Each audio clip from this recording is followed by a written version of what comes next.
Yeah, no promises. We're going to try to help you stay cool on this toasty Labor Day. Kevin Michael, Whitey Gleason, and my good friend Allen Stiles with you till, what do you think, Allen? How long you want to go today? Yeah, 4 sounds good. 4? 4 sounds good. You know, after this, maybe me and you go out. Well, Larry's talking about some ribs. I might be out in Walnut Creek after that. I need some ribs, Larry. Save me some. Pretty warm out there, I think, in the creek today. Oh, yeah. Oh, definitely. 113, 112, yeah. something like that. Yeah. Easy stuff, triple digits. People in San Francisco, of course, it gets to be like 78. Oh, my goodness. It's too hot. They're just sprinting to the beach. Sprinting there. Yeah. By the way, does anyone ever call you Al? Or are you just Alan? Parents sometimes. A couple of my buddies, but mostly just Allen or Stiles. Yeah. You know. So if I slipped it in there, you probably... No, you're good. Nice way of you saying, my parents call me that. No, you're good. You're good. All right, smart guy. Al works. Al works. Can you believe it? Yeah, anything. I appreciate that. Always good to be with you, and thank you for listening. Whitey Gleason, Allen Stiles, 95.7 The Game. Can you believe it, Allen? I know you can believe it. You've been talking about it. You've been getting ready for it. The NFL season kicking off this week, and the 49ers play for real Sunday against the Bears. Yeah. How about it?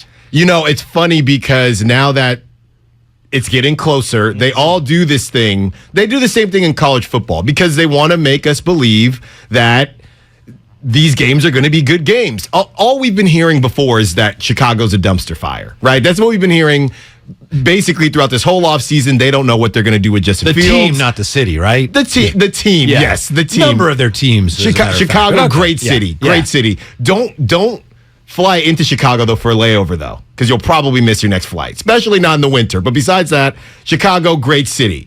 When you're talking about the Bears, it was, okay, they're bad. I think the line is only 6 because, obviously, it's Trey Lance, and it's the first game of the season. They got a new coach there, defensive guru Eberflus. Exactly. Who knows? Now that we're getting a bit closer, okay, it should be a blowout. Now, because NFL is king, they find a way. Now, all of a sudden, well, Justin Fields, the storyline, San Francisco passed on him. He wants to prove some things. The Bears might have a top 10 defense. Oh, since when? Since when? They might. I mean, I guess you'd have to say, oh, I guess they might. Yeah. I mean, it's possible. Don't you think? I've seen this before.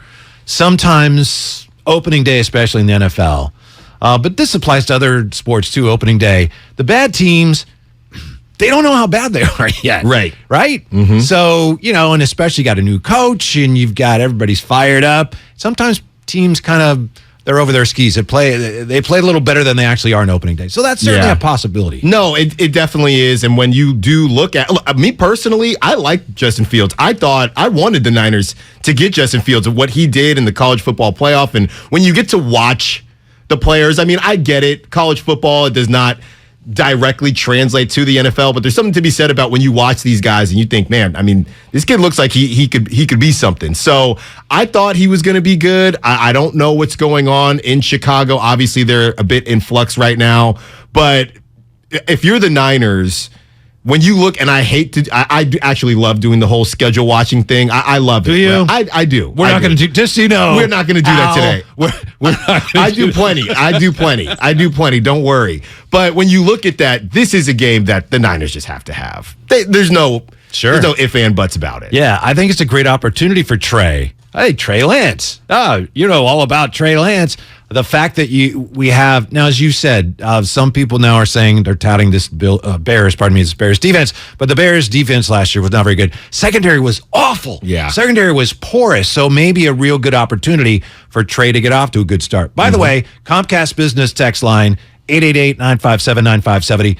Alan, I know you're a big text line guy. I am too. Couple of quick entries here, which we appreciate. Update on Walnut Creek, 106 in Walnut Creek right now. Unreal. So it's, unreal. No, yeah, well, yeah, maybe to you. That's nothing. That's nothing. Well, I mean, I grew up in Concord, so I'm sure it's pretty much the same thing there. You know? It's that time of year. I mean, they used to call it, I'm not even going to say it. I don't know if it's politically correct anymore. But as fall approaches, that's when we get our summer here in the Bay Area sometimes. Everyone knows that if you've been around. From the 707, Whitey and Stiles, a great duo. I'm looking forward to your show. I am too. Thank you for that. And, Allen's he's the scoring guard. And I'm just kind of, setting him up, running the offense, play a little D, just setting up Allen. to There you score go. big, exciting, electrifying score. You know, don't ever sell yourself short, Whitey. I'll lob you some too. You got some I alley-oops. appreciate that. You got some alley-oops in you as well. Yeah. So how do you think Trey Lance actually felt about Jimmy coming on board? And the reason I ask is, we've all talked about this and talked about it, and who knows? Well, today we had in the MMQB, Albert Breer, who writes the MMQB for SI.com.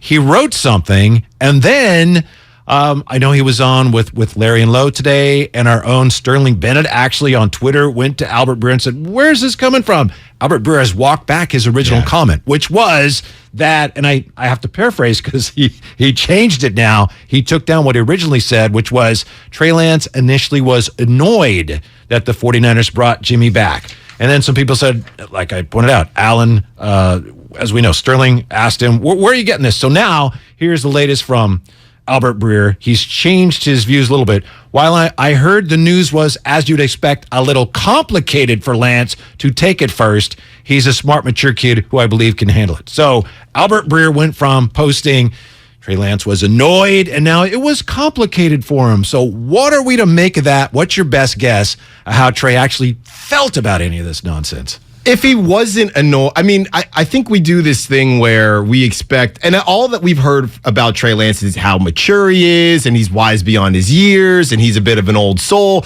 all the right things, right? But the idea that he could have been, first of all, wherever he got this information from, if somebody did give him that information, that's just being a poor teammate. He heard it, but who knows who he heard it from? Yeah, wherever it came from, that can't happen.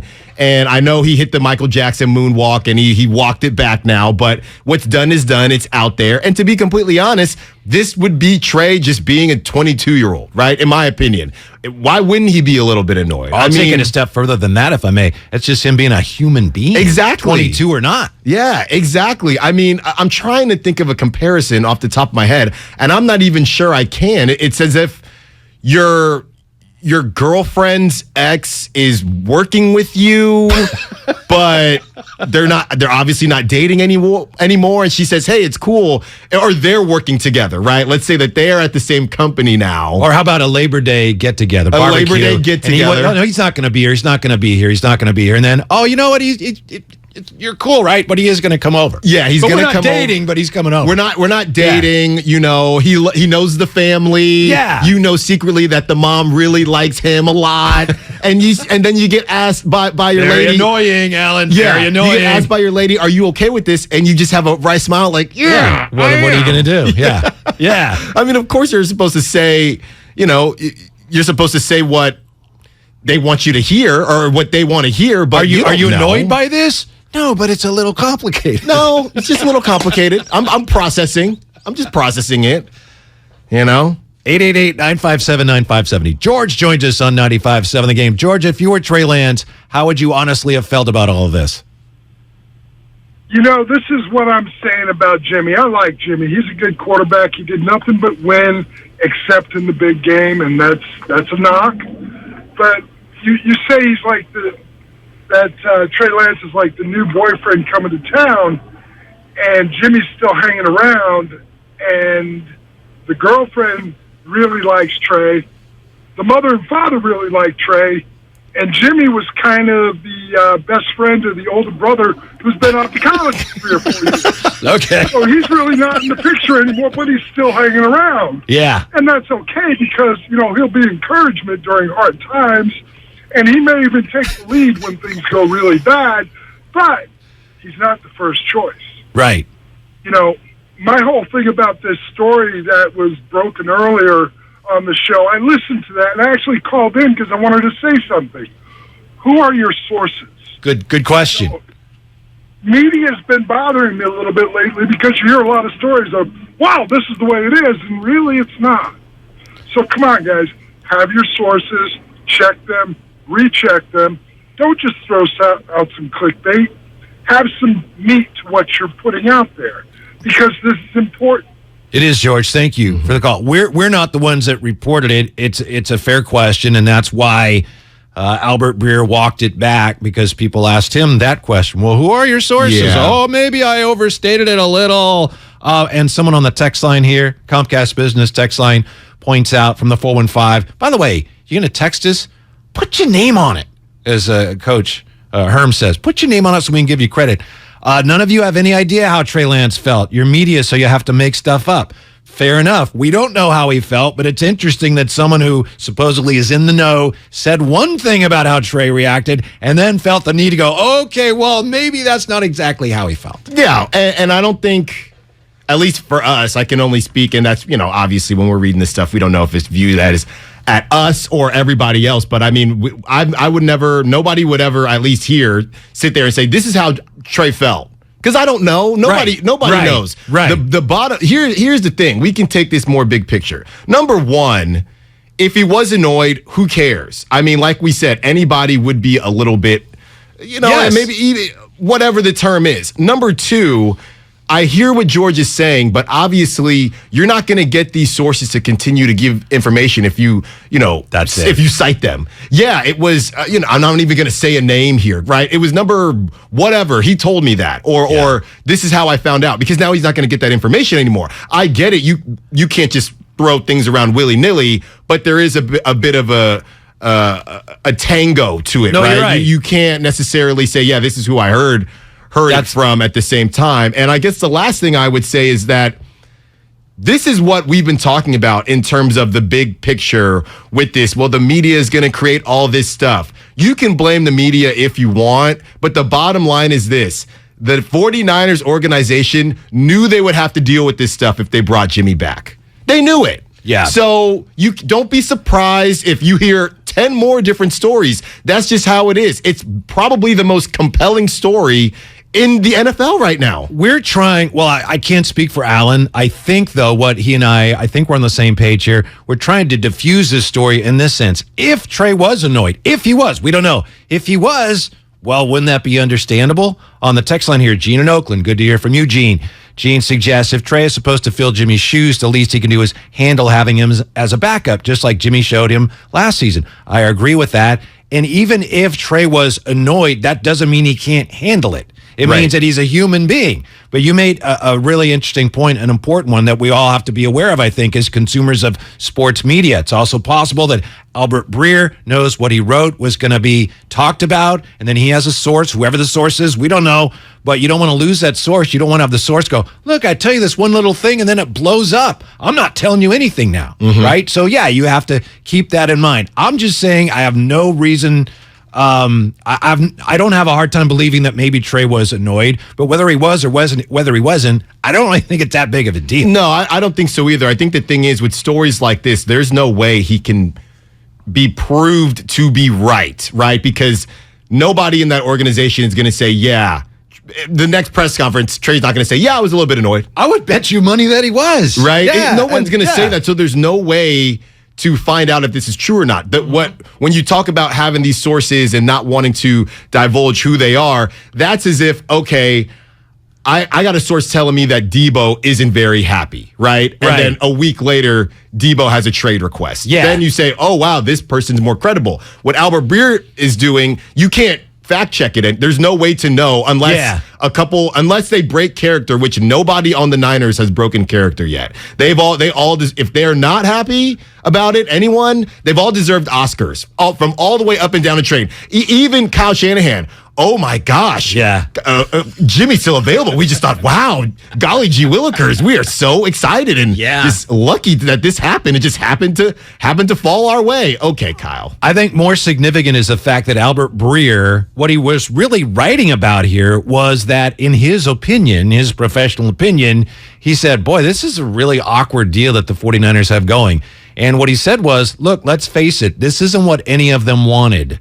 The 49ers wanted to trade Jimmy. They didn't want Jimmy around. Well, now they got Jimmy around because they couldn't trade him. Jimmy didn't want to be here. Jimmy wanted to go somewhere else. He wanted to be the quarterback somewhere. Right. Didn't work out. So now, and Albert Breer again says, I don't know about this. I disagree with that because I think Jimmy and the 49ers front office and everybody involved there, they're smart enough to recognize things have changed. That is what we wanted to do. But those goals are not attainable right now. So we're better off, especially given the way our backup quarterbacks were playing and given the fact that we just don't know about Trey, we're better off coming to some agreement for this year. So I don't know about you, Alan. I understand why people would say that's nuts. I think it's a positive all the way around in the short term. In the football sense, yeah. Specifically, without talking about the media or whatever, it is a great football move. Yeah. On both sides. If anything, my question was always, well, if you're Jimmy and you're saying that, I guess the Panthers were interested and the Seahawks we know as well.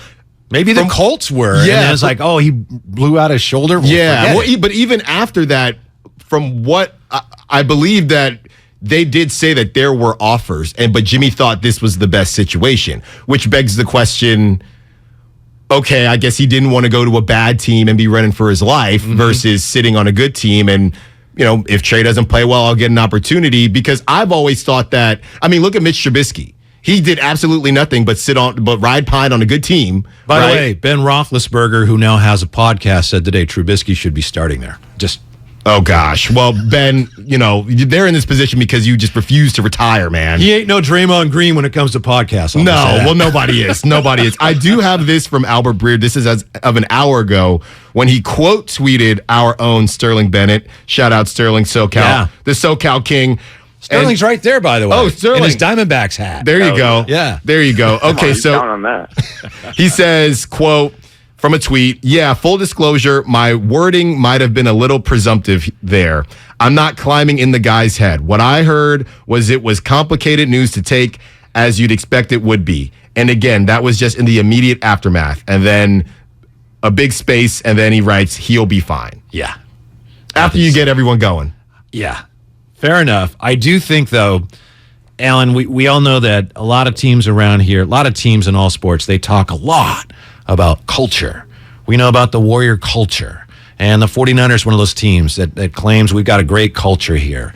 We'll see, right? I agree with that. I believe that. I think there are a lot of reasons for that. I think one of them that's most important is the 49ers, the quarterback is not as exalted as they are on other teams. I think Jimmy has a lot to do with that, kind of played quarterback with a linebacker's mentality. So I think that will help. But whatever culture the 49ers have now, I think it's going to be tested. Now, if Trey Lance is great from the get-go and they sail through a great season, no problem. But if there's any bumps in the road at any point where, maybe Jimmy should be stepping in there, that culture is going to be sorely tested this season. It will. And by the way, that is a great call, because I started this list of overused sports terms, narrative, optics. Culture is way up there. Culture might be number one. It might be number one. It might be number one. But you're right. In terms of everything, and that's the thing. When people go back and they say, well, the media is going to make this a circus. Well, the media can only take things and run with it. Now, they're going to be things that you're going to be able to take. But if the Niners come out and they win. If they don't lose a game, which is possible, then the media wouldn't have anything to go off of. Or less about the media and less about the winning and more about how does Trey look, right? If Trey doesn't give anyone any questions, which he probably will, but assuming he doesn't, then the media can't spin anything. But if Trey goes out and he stinks it up here and he stinks it up there, that's when it's a valid question. You can't go out and you can't be mad at anyone, because Kyle Shanahan just said, oh, there are however many starting quarterbacks in the NFL and we have 2 of them. If you're going to say that and then Trey Lance doesn't come out and play well, Kyle, did you ever think about putting in your other starting quarterback? Yeah, I know what you mean. I didn't have a problem with that. I know that it's the old Madden quote, if you have 2 quarterbacks, you don't have one. But in this case, the 49ers, they have 2 guys who could start, but clearly they are. To me, it's pretty clear. Trey is the guy. Now, they do, Shanahan has a way of making sure the back gate is open, so if he ever needs to go out that way, it's like, but Jimmy is a really good player. But right now, it's pretty clear. Last year, there was a lot of doubt, right? Well, where is this going? Jimmy's a starter, but they've got the Trey packages. Of course, Trey got hurt a couple of times there. But anyway, my point is this. Once the team struggled, there were a lot of things that went into them turning it around. But to me, one of the most important ones was Shanahan saying, Jimmy's the guy now, okay? Jimmy, it gives us our best chance. He's the quarterback. So he settled it. Yeah, Trey was still there, but he made it clear it's not Trey's going to play some and Jimmy's going to play some. So it's vitally important. And I think right now, Trey has that chance to just solidify that. You're the guy. If he plays well, I think that takes care of everything. Yeah, and when... Again, another report that Kyle Shanahan spoke with Jimmy and spoke with Trey and said that they would hang with Trey through, quote, any early bumps. So that begs the question, what is early and what is a bump? What is a bump? And really it just comes down to if Trey isn't playing well, and again, we don't have to have any of these conversations if he comes out and he's a world beater. But if he's not, then the question becomes, are you willing to lose games because of Trey's development? Yeah. Right? Or to push that forward? That's ultimately going to be the question. I did want to read this 650 because I completely agree with the 650. This is what happens when you have a week between preseason and the regular season. Can't wait to kick this off and put it all behind us. Bray from the Bay. Agreed. Yes. You want to be mad at someone? Tax of the day nominee. You want to be mad at someone? Don't be mad at the media. Don't be mad at whoever. Be mad at the NFL for making us wait. Yeah. For making us wait. At least you had some college football going this week. What do you make of this one, Alan? It's Whitey Gleason Allen Stiles with you today on 95.7 The Game. Happy Labor Day. From the 510, how did Albert Breer take it back? I heard him on the other show. He was on with Larry and Lowe. All he said was, it's complicated. That's even worse than annoyed to me. Well, it's complicated is like, this is a situation rather than he is annoyed. He took back Yeah. that the reports of Trey being annoyed. He did. Now he replaced it with, it's a complicated situation. A little complicated for Lance to take at first. Annoyed is no longer in his piece. What does that even mean? A little complicated for him to take in at first. Pretty clear, isn't it? Hey, no one wanted Jimmy, so he's the backup. I mean, Whitey, it would be a little confusing because last time I checked, the last time we saw Jimmy before this week, he was saying goodbye. Yeah, I know. Think about that, going back to the ex-boyfriend. All right, I'm moving. Actually, I'm staying in the same apartment complex. Yeah. Well, yeah. Deal with it. That is part of the NFL. Somebody mentioned on the text line. That's true. Hey, you know what, Trey? Guess what? You're going to have to play well. That's the reality. No matter how much we're committed to you, you have the job. It's the NFL. You're going to have to play well to keep your job. And you know what? When this first happened, I was more on the side of, man, they're not undercutting Trey, but they're really speeding up this timeline because, like we talked about, you can't lose games just for Trey to get better, not with this roster. Then the more I thought about it, I said, man, if you look around the NFL and you look at the other guys that were drafted with Trey Lance, let's say, okay, Mac Jones, Justin Fields, Trevor Lawrence, Zach Wilson, right? That whole group. If you told any of them, hey, you're going to get a top 3 roster in the NFL, and I believe we can agree that the Niners have at least a top 3 roster in the NFL. Hey, you're going to have a top 3 roster in the NFL, but your timeline to produce is going to be shorter. All of them would be jumping for joy. Yeah, sign me up for that right now. Mm-hmm. So at first I'm thinking, man, Trey's only 22, this, that, and the third. He's going to have some bumps in the road. But at the same time, any of the other quarterbacks would trade spots with him in a second. Oh, okay, well, I don't have 2-3 seasons to stink, but I shouldn't stink because of, look at this roster. Justin Fields would do that trade in a heartbeat. Any of them would. I just want to point this out. Not that anyone cares, but years ago, when we were getting ready for the draft and wondering who the 49ers should take, I was on with JD, and he asked me, what order would you take these? How do you rate the top 3 quarterbacks? And I said, right now, this was before the draft, I said, Trey 1, Mac Jones 2nd, and Fields 3rd. And there was a guy on your beloved text line who said, you obviously have no idea what you're talking about. I'm never listening again. And in what order did they go in the draft, Alan? Wait, you're saying obviously for who the Niners would get. So Trevor Lawrence, he was going to go to the... Yes. Okay. But just those 3, how would you rank them? And I said, well, right now I'd go in that order. And there were some big Justin Fields fans, and there still are, of course. But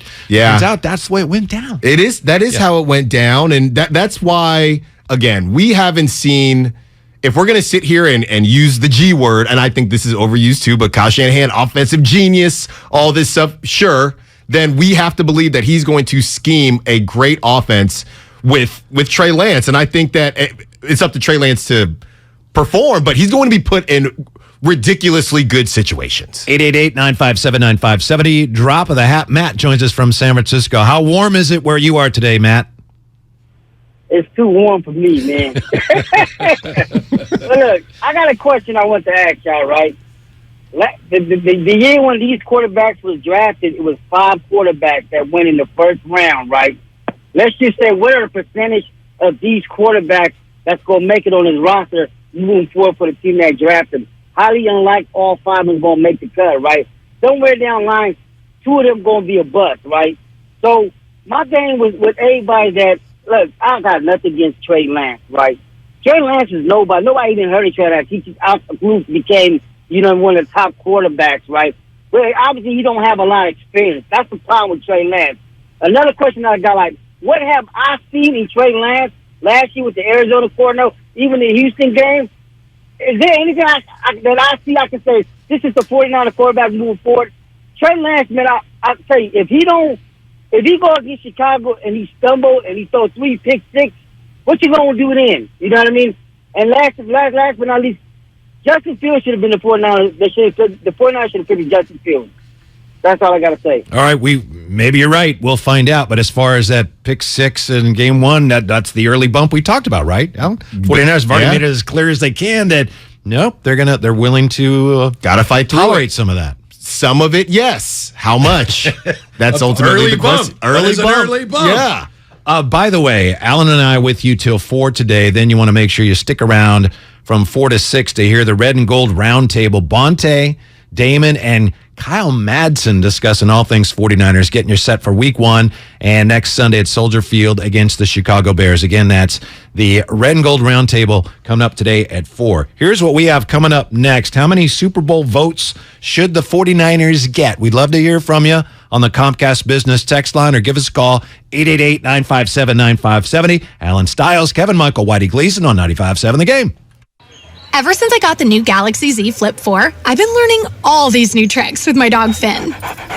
Like how to take the best selfies at the park. I just set my phone down, put it in flex mode, and capture hands-free pics from multiple angles. Aww. Or how to capture our training sessions for his followers. I simply wave my hand to start recording video. Good boy! Plus, the Z Flip 4 is compact and fits perfectly in my pocket. Wow. Visit Samsung.com today to get the new Galaxy Z Flip 4.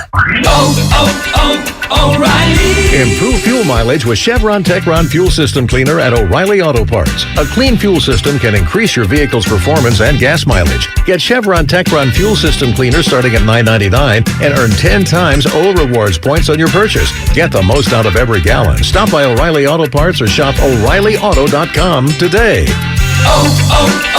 O'Reilly Auto Parts.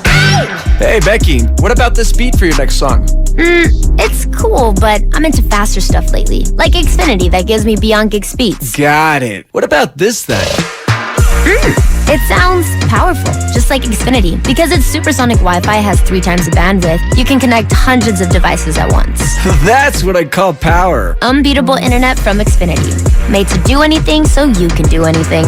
Get the Xfinity Supersonic Bundle with unlimited gig speed internet, Wi-Fi equipment included, and a free 4K streaming box. All for $50 a month with a 2-year internet rate guarantee and no annual contract when you add Xfinity Mobile with unlimited data at regular rates. Go to Xfinity.com/gig, call 1-800-XFINITY, or visit a store today. Limited time offer. Restrictions apply. Requires paperless billing and autopay. New gigabit extra internet customers only. Taxes and fees extra and subject to change. Xfinity Mobile requires post-pay Xfinity internet. Reduced speeds after 20 gigabytes wireless usage. After 24 months, regular rates apply. Requires compatible Xfinity gateway. I know you want one of the new top-rated TVs. And a low price. We can get a top-rated Samsung, LG, or Sony TV at a better deal than you found on the internet. No way. Where? At Video Only.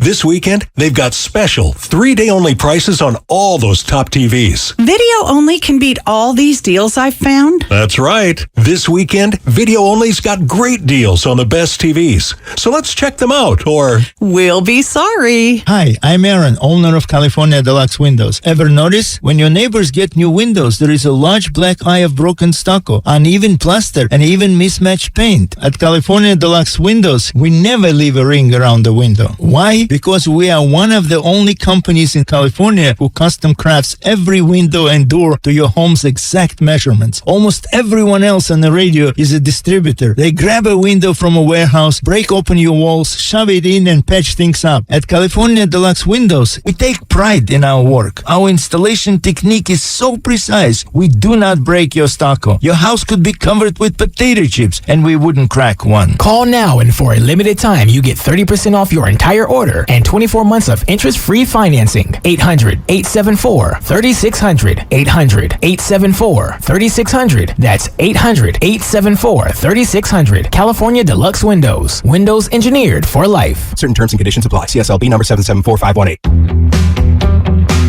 Every search you make, every click you take, they'll be watching you. Are you tired of being tracked online? There's a simple solution. DuckDuckGo. It's an all-in-one privacy app with a built-in private search engine, web browser, one-click data clearing, email protection, and more. All for free. Download the app today and get the most comprehensive privacy protection with the push of a button. DuckDuckGo. Privacy simplified. If you're a professional builder or designer, here's some good news from Golden State Lumber. Their relationships with Capital Lumber, Cal Cascade, Humboldt Sawmill, and others have led to an increase in lumber inventory. Golden State strives to deliver most materials the next day, if not the same day. Be sure to download the Golden State app, which provides access to hundreds of resources. Find it at goldenstatelumber.com. For 3 generations, Golden State. When you succeed, we succeed.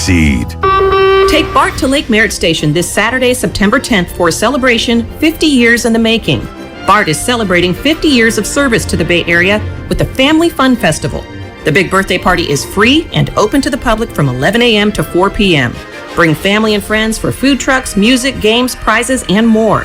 Get details at bart.gov/50 years. That's bart.gov/50 years. Celebrate with BART at Lake Merritt Station this Saturday. Let's go.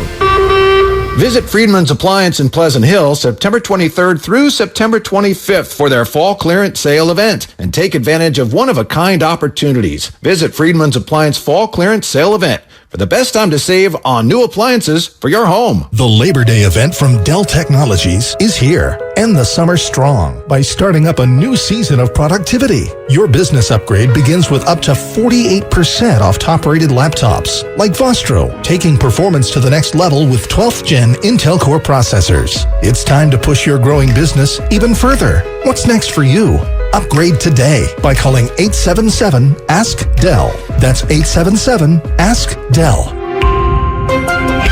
I'm Bob Burke, founder and chairman of Burke America Parts Group, a family of brands that includes RepairClinic.com, an appliance and HVAC part solution company that's grown into an international brand.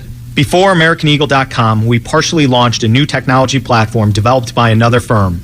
American Eagle helped take our technology to a whole new level with digital marketing, software development, and business insights into our key markets, appliances, HVAC, and outdoor power equipment, and did so both on time and on budget.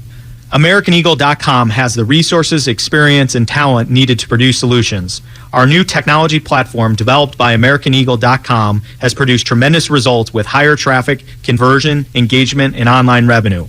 If you have any home repairs you need to take care of, check us out at RepairClinic.com.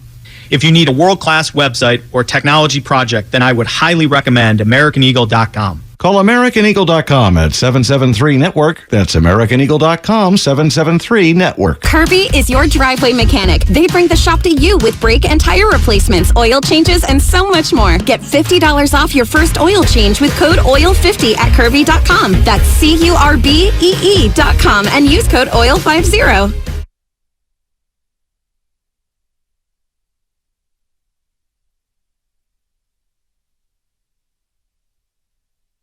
Now back to 95.7 The Game.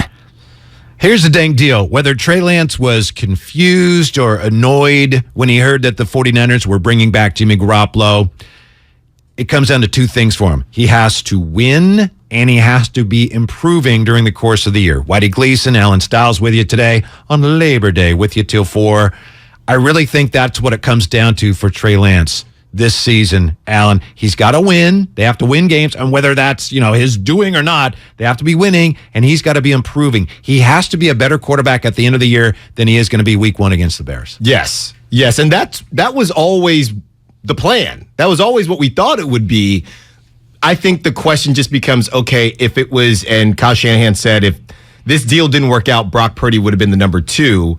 Trey's quote-unquote leash, you would imagine, would have been almost infinite. See, I can't imagine they really wanted a situation where Brock Purdy, who'd never even seen a real NFL defense, was going to be the backup. You think he's just saying that?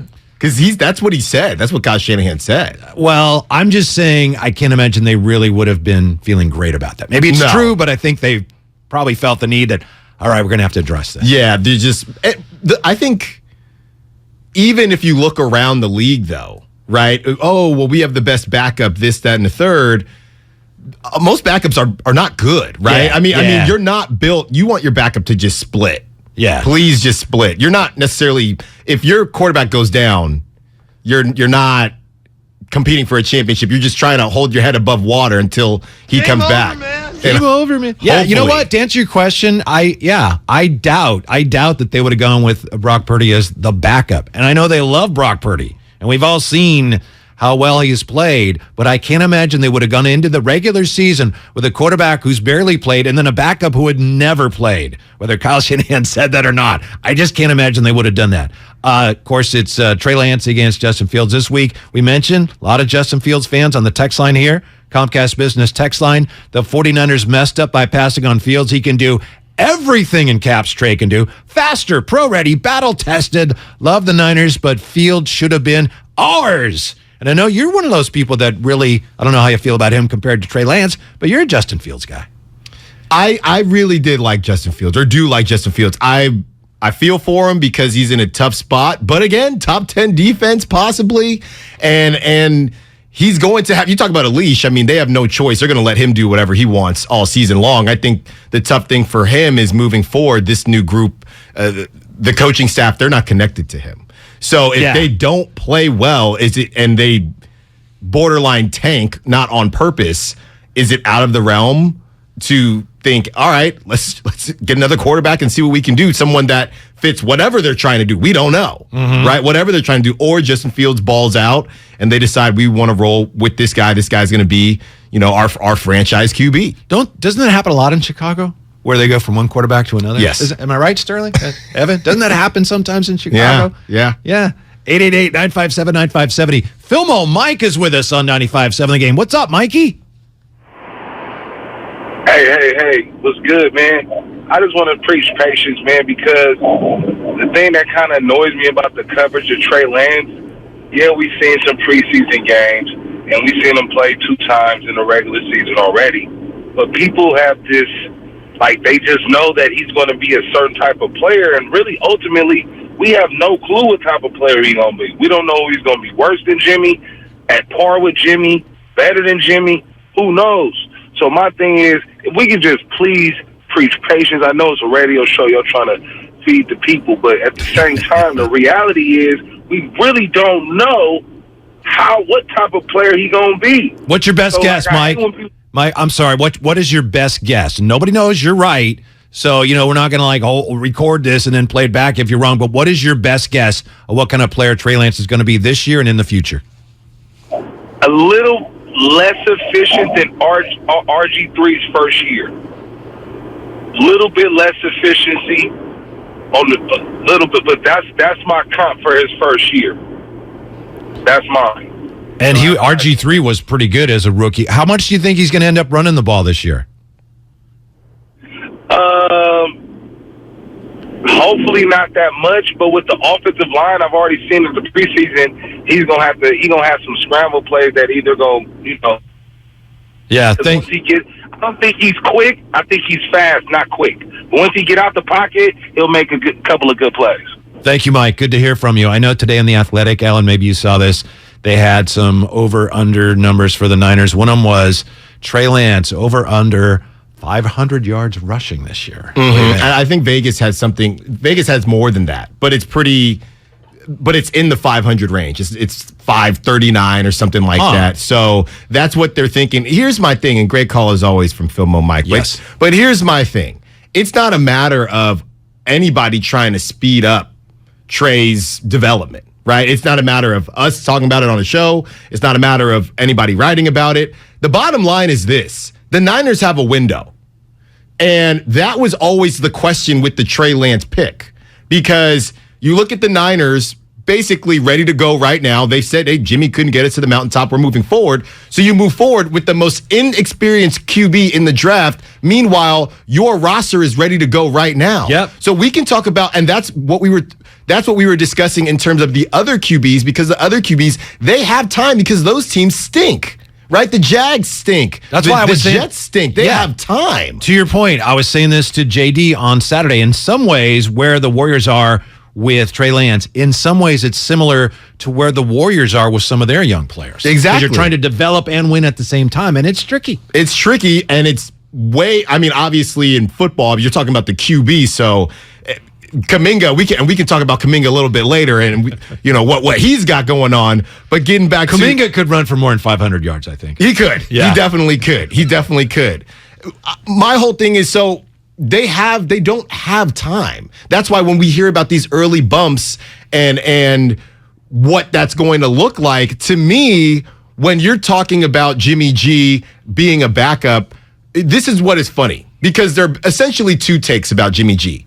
Great, it was a great deal, and now he's more tradable. That's number one. Or number two, well, what if Trey gets injured? We need to have a backup. So which is it? Because if Jimmy gets traded, you're still going to have Brock Purdy. And I don't think Kyle Shanahan, he shrugged off. There weren't many trading questions, but he shrugged them off as if, Jimmy is going to be here unless, he says, hey, no trade clause. It's I don't know if it's the Browns, whoever it is, the Chiefs, because he's going to go to a good team. This is just to protect him from not going to a bad team. Mm-hmm. And I just think that the idea of patience with Trey Lance, to what end though? And I don't think and I hate to use this word, but I don't necessarily think it's fair at all, right? But the bottom line is, you'd rather Trey Lance would rather be in this position than to be in any of the other QB's position. I have a hard time believing they'd trade Jimmy. Maybe if someone overwhelmed them with an offer.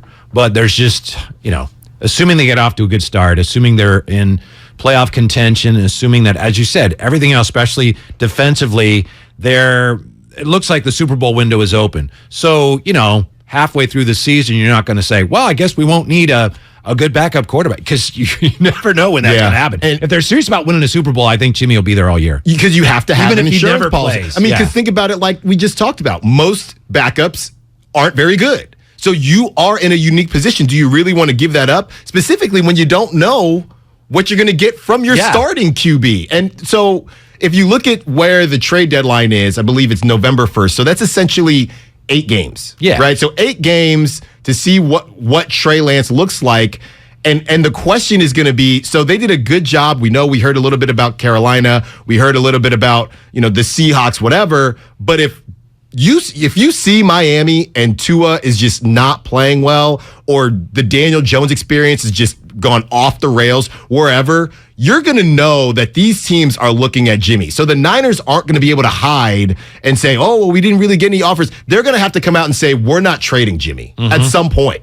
They're going to have to say that, because there's going to be a team where QB does not do what underperforms, and they're going to come calling Jimmy, and the Niners, they're not going to be able to hide and say, oh, well, it wasn't a great offer, because this stuff will not even get leaked. It'll just be reported. Maybe I'm wrong. It could happen, because I was wrong once about something. I can't remember what. But to me, if you're serious about winning a Super Bowl this year, and again, assuming they get off to a good start, I can't imagine that you'd want to trade Jimmy. Because even if Trey Lance is off to a great start, and even if Brock Purdy's really coming along, I can't imagine you'd say, well, I guess we don't need Jimmy as the backup. Again, just because the quarterback, your starting quarterback, is like where you're putting your money. You're banking on that guy, right? That's your bank. And then your backup, as you said, I agree, that's like your insurance policy. And then your third quarterback, if you have one, is like you're playing the stock market. Right. Jimmy's a really good insurance policy for this team. Really good. He is. And why would nobody? It is a unique position that the Niners have found themselves in. And that is why the Albert Breer stuff, whatever these reports are, the Niners internally are saying, we don't care about any of that. Right? This is worth it to us. Yep. To have this. Look, we have our culture. We'll continue to talk to the guys. We'll continue to be transparent, but we will take this.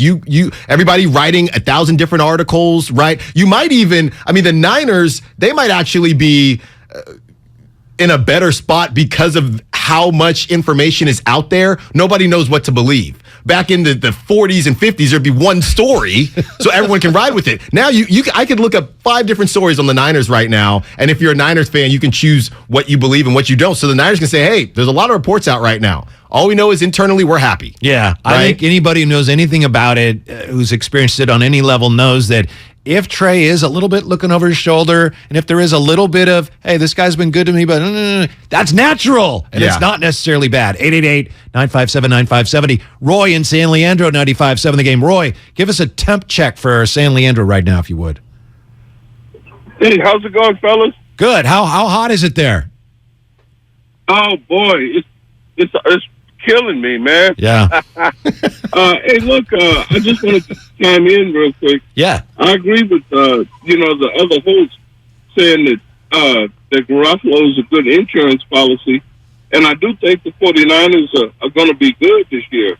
But their offensive line is just kind of shaky. I don't know about that. It's just kind of real shaky to me, But other than that, I think they look real good. But can I ask, before I let you go, I just wanted to share a quick baseball analogy about the Giants. Don't you guys think the best way for the Giants to go is to build a minor league system up? Thank you for the call, Roy. Giants, yeah, that would be great if they built up their minor league system. We'll get to the Giants at some point here. And that's the biggest problem right now is that since Farhan got there, the minor league system has produced basically...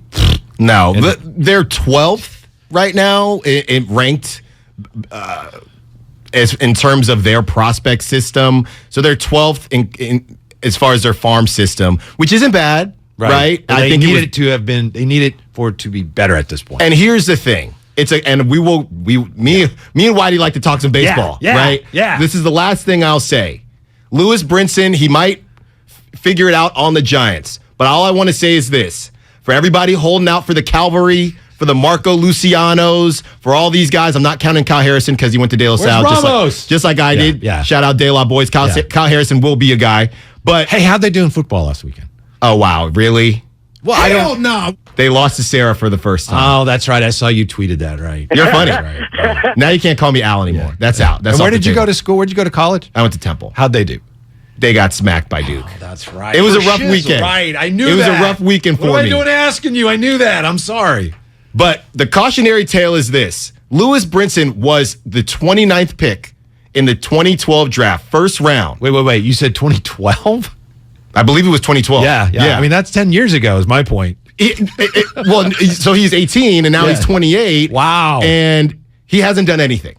So had a good year at AAA. Good year in AAA, but we're waiting for the Calvary, and we have no clue if they're going to be good or not. It's all a gamble. But we'll get into the Giants. We will get into that. Yeah, there's a lot to chew on there with Brinson. I wish the best for Brinson, but if you're going to get excited about, hey, we got Brinson. Yeah. So we don't know what he's going to be. To Phil Mike's point, we don't know what Trey Lance is going to be. So, and also Roy pointing out that offensive line, who knows? So because of these 49er questions, maybe that is why when NFL.com experts pick their Super Bowl teams, and they have, 30, 40 people, whatever it is, when they gave votes to this is the team's going to win the Super Bowl, 49ers got no votes. 49ers got 0 votes. So who did get votes? Pardon me. Buffalo Bills got 12. The Chargers got 5. This is not a long list. Everyone loves the Bills. Yeah, 12 votes for the Bills to win the Super Bowl. Chargers get 5 votes. Let's see here. The Ravens. No, Tampa Bay is third. They got 3 votes. Then it's Ravens 1, Packers 1, Chiefs 1, and Eagles 1. So 49ers didn't even get a single vote from NFL experts on who's going to win the Super Bowl. But that's why, right? Because look at that defense. The front, of course, is sensational. The running game, the skill positions, but you got offensive line issues, and the quarterback, you just don't know. You have a question mark at the most important position. Yeah. By the way, are we ever going to, we can talk about this a little later too, but the MVP, should there be a different, I don't know, the MVP, it's just a QB award at this point, right? Yeah, but are we okay with that? But isn't that the most important position? It is, so, yeah. But why even call it MVP? You say the best quarterback this year was on the best team. You want a separate You want to go position by position or just have quarterback? And then... I don't know, but I don't like I call that fake hustle, Whitey. Fake hustle. We're making it seem like these other athletes, these other positions have a chance when they don't. Well, to me, every so often somebody, do you know a kicker? Mark Mosley once won the MVP, the Redskins kicker. So my point is, when somebody who's not a quarterback wins, then it's like, whoa, that's great. And given what we think we know about quarterbacks anyway, and it's the most important position, I'm okay with it. I understand your point. There's other awards, offensive player, defensive player, but quarterbacks most of the time should be the MVPs. And when they're not, then we really got to tip the helmet to whoever earned that award. Well, it's probably a Niners QB if they don't. Niners can win the Super Bowl. I mean, the Niners have the most unique situation. They always find themselves in this situation, and I guess it's a testament to Kyle Shanahan. But you just gotta hope Trey hits, man, and then we can just stop with all this nonsense. I still think he's going to, but I just all the talk about the offensive line. Oh, he's mobile. You can scheme around it. Yeah, but you know how it is. I mean, I go back to the Seattle game last year, the game in Seattle, when I don't want to even say his name because he was an NFL player from Scrassu. They had a center who didn't play a lot. Jimmy never had a chance. Remember that? Right. Because as soon as he got and he was tackled. So if the offensive line, especially the center and the guards, if they're really having a hard time protecting, there's only so much scheming you can do. There's only so much a mobile quarterback can do if he doesn't have any time to operate. Yeah, and I think one thing to keep in mind, though, is that the same way we're hoping Trey improves throughout the season, the offensive line can improve, right? They build cohesiveness. They better. Right? Yeah, they continue to get better. Sometimes they'll be healthy, sometimes they won't. That's just how it is. But I think everyone is a little overscared based on what we saw against Houston. And that's not going to be the offensive line. I don't think they're going to be top ranked or anything like that, but it's not going to look like that. Sure, but I was already scared before that game. And you're right, all the starters didn't play, but Sterling and Evan can correct me if I'm wrong here, but I believe Banks allowed 3 quarterback pressures and Burford allowed 8 in the preseason. That's your guards. Yeah, those guys are going to be in there. Yeah, those guys are really going to be in there. Scheme something. Yeah. And here's a good question. You see my point, though? Like, if it's the guards and if they're not blocking anybody, no, that's a problem. How am I going to scheme about that? Yeah. So it's still a great the deal to get Jimmy was perfect, right? The Niners probably the giant fly is back. Yeah, I need to get this thing during the break. I got to get it during the break. And, that thing's probably it should be paying rent here. Yeah, you can jump on there and go for a ride. The question is, if they did have a top 3 offensive line, they probably still get Jimmy, but is it possible they wouldn't have felt Jimmy was as necessary if they were more confident in their offensive line? They probably still keep Jimmy because you never know, especially at that price. But well, I've said this a million times. I'll just say it quickly. I really think one of the things you have to like about Jimmy with this team is that he does have the ability to get the ball out quickly, and he may really need that this year. I hate to do it. I hate to do it, Whitey, but a couple days ago, I'm on social media, and Trey and Jimmy were throwing at the same time, and I must have rewatched it 10 times on slow motion, just trying to see, all right, how much quicker is Jimmy's release than Trey? It's a difference. It is a difference, right? But we knew that. Yeah. I'm not saying anything nobody already knew, but I never really got to watch, most recent, Trey's so you're agreeing with me, and you hate to say that's interesting. Yeah. You started the comment with, I hate to do this. He's coming down my road. I think you're right. I hate to say that. No, I mean, I hate to do the comparison thing, but you can't help it. I got you. You cannot help it. And it's going to happen all season long. But some of that is because if you're Trey Lance, and I'm not saying you are, I'm not saying I am, but if you're Trey Lance, it behooves you to hang on to the ball a little longer because A, I can throw the ball really far if somebody gets open. B, I can do things with my legs if I have to, but sometimes I have to wait a little bit to see what my options are. Whereas Jimmy's like, I got to get it out or I'm going to get killed. Yeah, right. I got to get this. It's like hot potato. Yes. 888-957-9570. Rich in Fremont, 95.7 The Game. How are you, Rich? Hey, what's up, guys? I was calling in because you guys were talking about earlier that, when it came to Super Bowl selections, the Niners can get 1 vote. You guys, this might have escaped you guys' notice, but Sports Illustrated had the Niners ranked number 1. Oh, did they? Yeah, and I was blown away when I saw that. I was like, wow, really? Mm-hmm. Okay. So it makes me wonder if they know something we don't.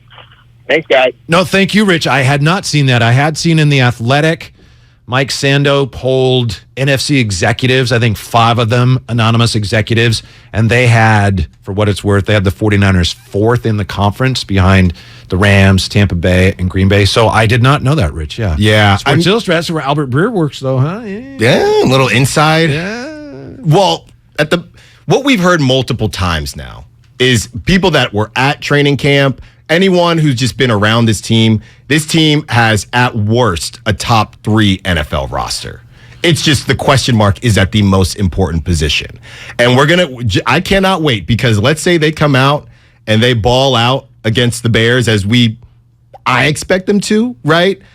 This thing is just going to keep growing and growing and growing. And I would say let's pump the brakes simply because we don't think the Bears are going to be very good. And then next week, we know it's a division game, but the Seahawks aren't going to be very good either. I'll say it. They stink. And then after that, you get the Broncos. That's where you get Mr. Unlimited. Yeah. Broncos country. Yeah. Let's ride. Man, there's not more than one fly in here, is there? Because there was one right by me, a huge one. Then I looked up, it was right by you. I think they're being cloned now. Yikes. Yeah. All right, coming up, we mentioned Albert Breer, who had some interesting things to write today about Trey Lance. So interesting they had to go back and change them. He was on this afternoon on the station with Larry Krueger and Lo Neal, where we will hear what he had to say coming up. Also tell you how the 49ers and Bears are actually more alike than you'd think, and that is a problem. That's next with Allen Stiles, Kevin Michael, Whitey Gleason on 95.7 The Game. In order for small businesses to thrive, they need to be smart, efficient, agile, staying ahead of the market at every turn, and finding ways to do more with less. That's never been more important than it is right now. So for a limited time, Comcast Business is introducing Small Business Savings, a deal for companies across the country. When you call in now, you can get powerful internet for just $39 a month for 12 months. $39 a month with no annual contract and a money-back guarantee. All on the largest, fastest, reliable network for small businesses with the company that powers more businesses than anyone else. So if you're a small business owner, don't wait. Call and get started today. Comcast Business, powering possibilities. Offer ends 9/21/22. Restrictions apply. New Comcast Business 50 megabits per second internet customers only. Requires EcoBill and AutoPay. Equipment, taxes, and fees extra and subject to change. Call or go online for details. After promo, regular rates apply. I know you want one of the new top-rated TVs. And a low price. We can get a top-rated Samsung, LG, or Sony TV at a better deal than you found on the internet. No way. Where? At Video Only. This weekend, they've got special 3-day-only prices on all those top TVs. Video Only can beat all these deals I've found? That's right. This weekend, Video Only's got great deals on the best TVs. So let's check them out, or... We'll be sorry. O'Reilly. See the road ahead more clearly with Sylvania Bulbs and O'Reilly Auto Parts. Right now, purchase select Sylvania bulbs and get a $15 gift card after mail-in rebate, plus receive double O-Rewards points. Replace your bulbs today and see better tonight. Let the professional parts people help you find the bulbs you need. Visit O'Reilly Auto Parts or O'ReillyAuto.com. O'Reilly Auto Parts.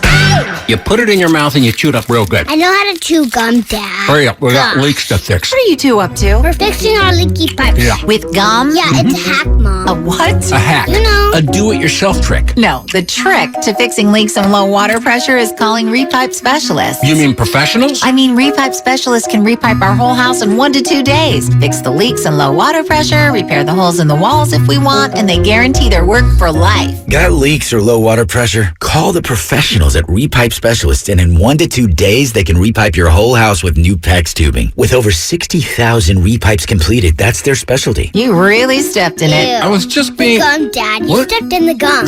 Oh, great. Call 800-217-1636 for a free in-home estimate and ask about their 0% financing options.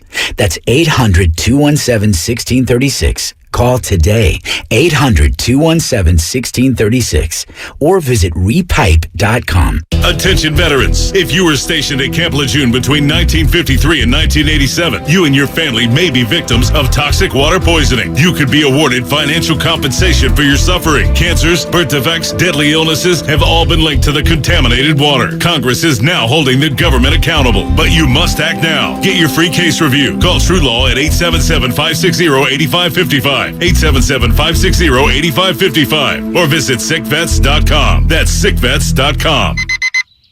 Hey, I'm Andy, and every morning I wake up thinking about shaving. When I started Harry's almost a decade ago, the shaving industry was a mess. Flashy, overpriced razors as far as the eye could see. I just wanted a great shave at a fair price. Too much to ask? I didn't think so, and that's why I started Harry's. 10 years and 20 million Harry's customers later, we're still obsessed with giving you a quality shave experience. Sharper blades, a better lubricating strip, and making our handle grippy in all the right places. All upgrades based on your feedback. And it all comes at a great price. Seriously, as low as $2 per cartridge. These days, my mornings are a little bit different. Morning, girls. But I still wake up thinking about shaving. Our starter set has everything you need for a close, comfortable shave. 5-blade German-engineered razor, weighted handle, and shave gel. Get yours now for just $3 with free shipping, backed by our quality guarantee. Just go to harrys.com now and enter code FRIEND at checkout. That's harrys.com, code FRIEND. At Church's, we put it all on the table for less. Get 10-piece legs and thighs, 2 large size, 5 honey butter biscuits, and 5 jalapeno peppers starting at just $20. Church's Texas Chicken. Welcome to the great state of flavor. Offer valid at participating locations. You're listening to 95.7 The Game, kgmz-fm at HD1 San Francisco. Always live on the free Odyssey app.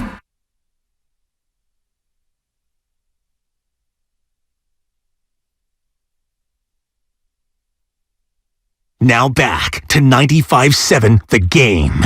Before we get back to the hot Trey Lance topic of the day, it's Whitey Gleason Allen Stiles on 95.7 The Game. Hope you're having a great Labor Day. I just wanted to briefly share from nature a tip on how to stay cool, Alan. This isn't for everybody, and I definitely think if you're going to try this, you need to do it in your own backyard. At my house, we got squirrels all over the place. We don't have a very big yard, but we have a lot of squirrels for some reason. And when it gets really hot, the squirrels, I'll see them laying on the lawn in the shade. And it's like, what's wrong with that squirrel? Is it okay?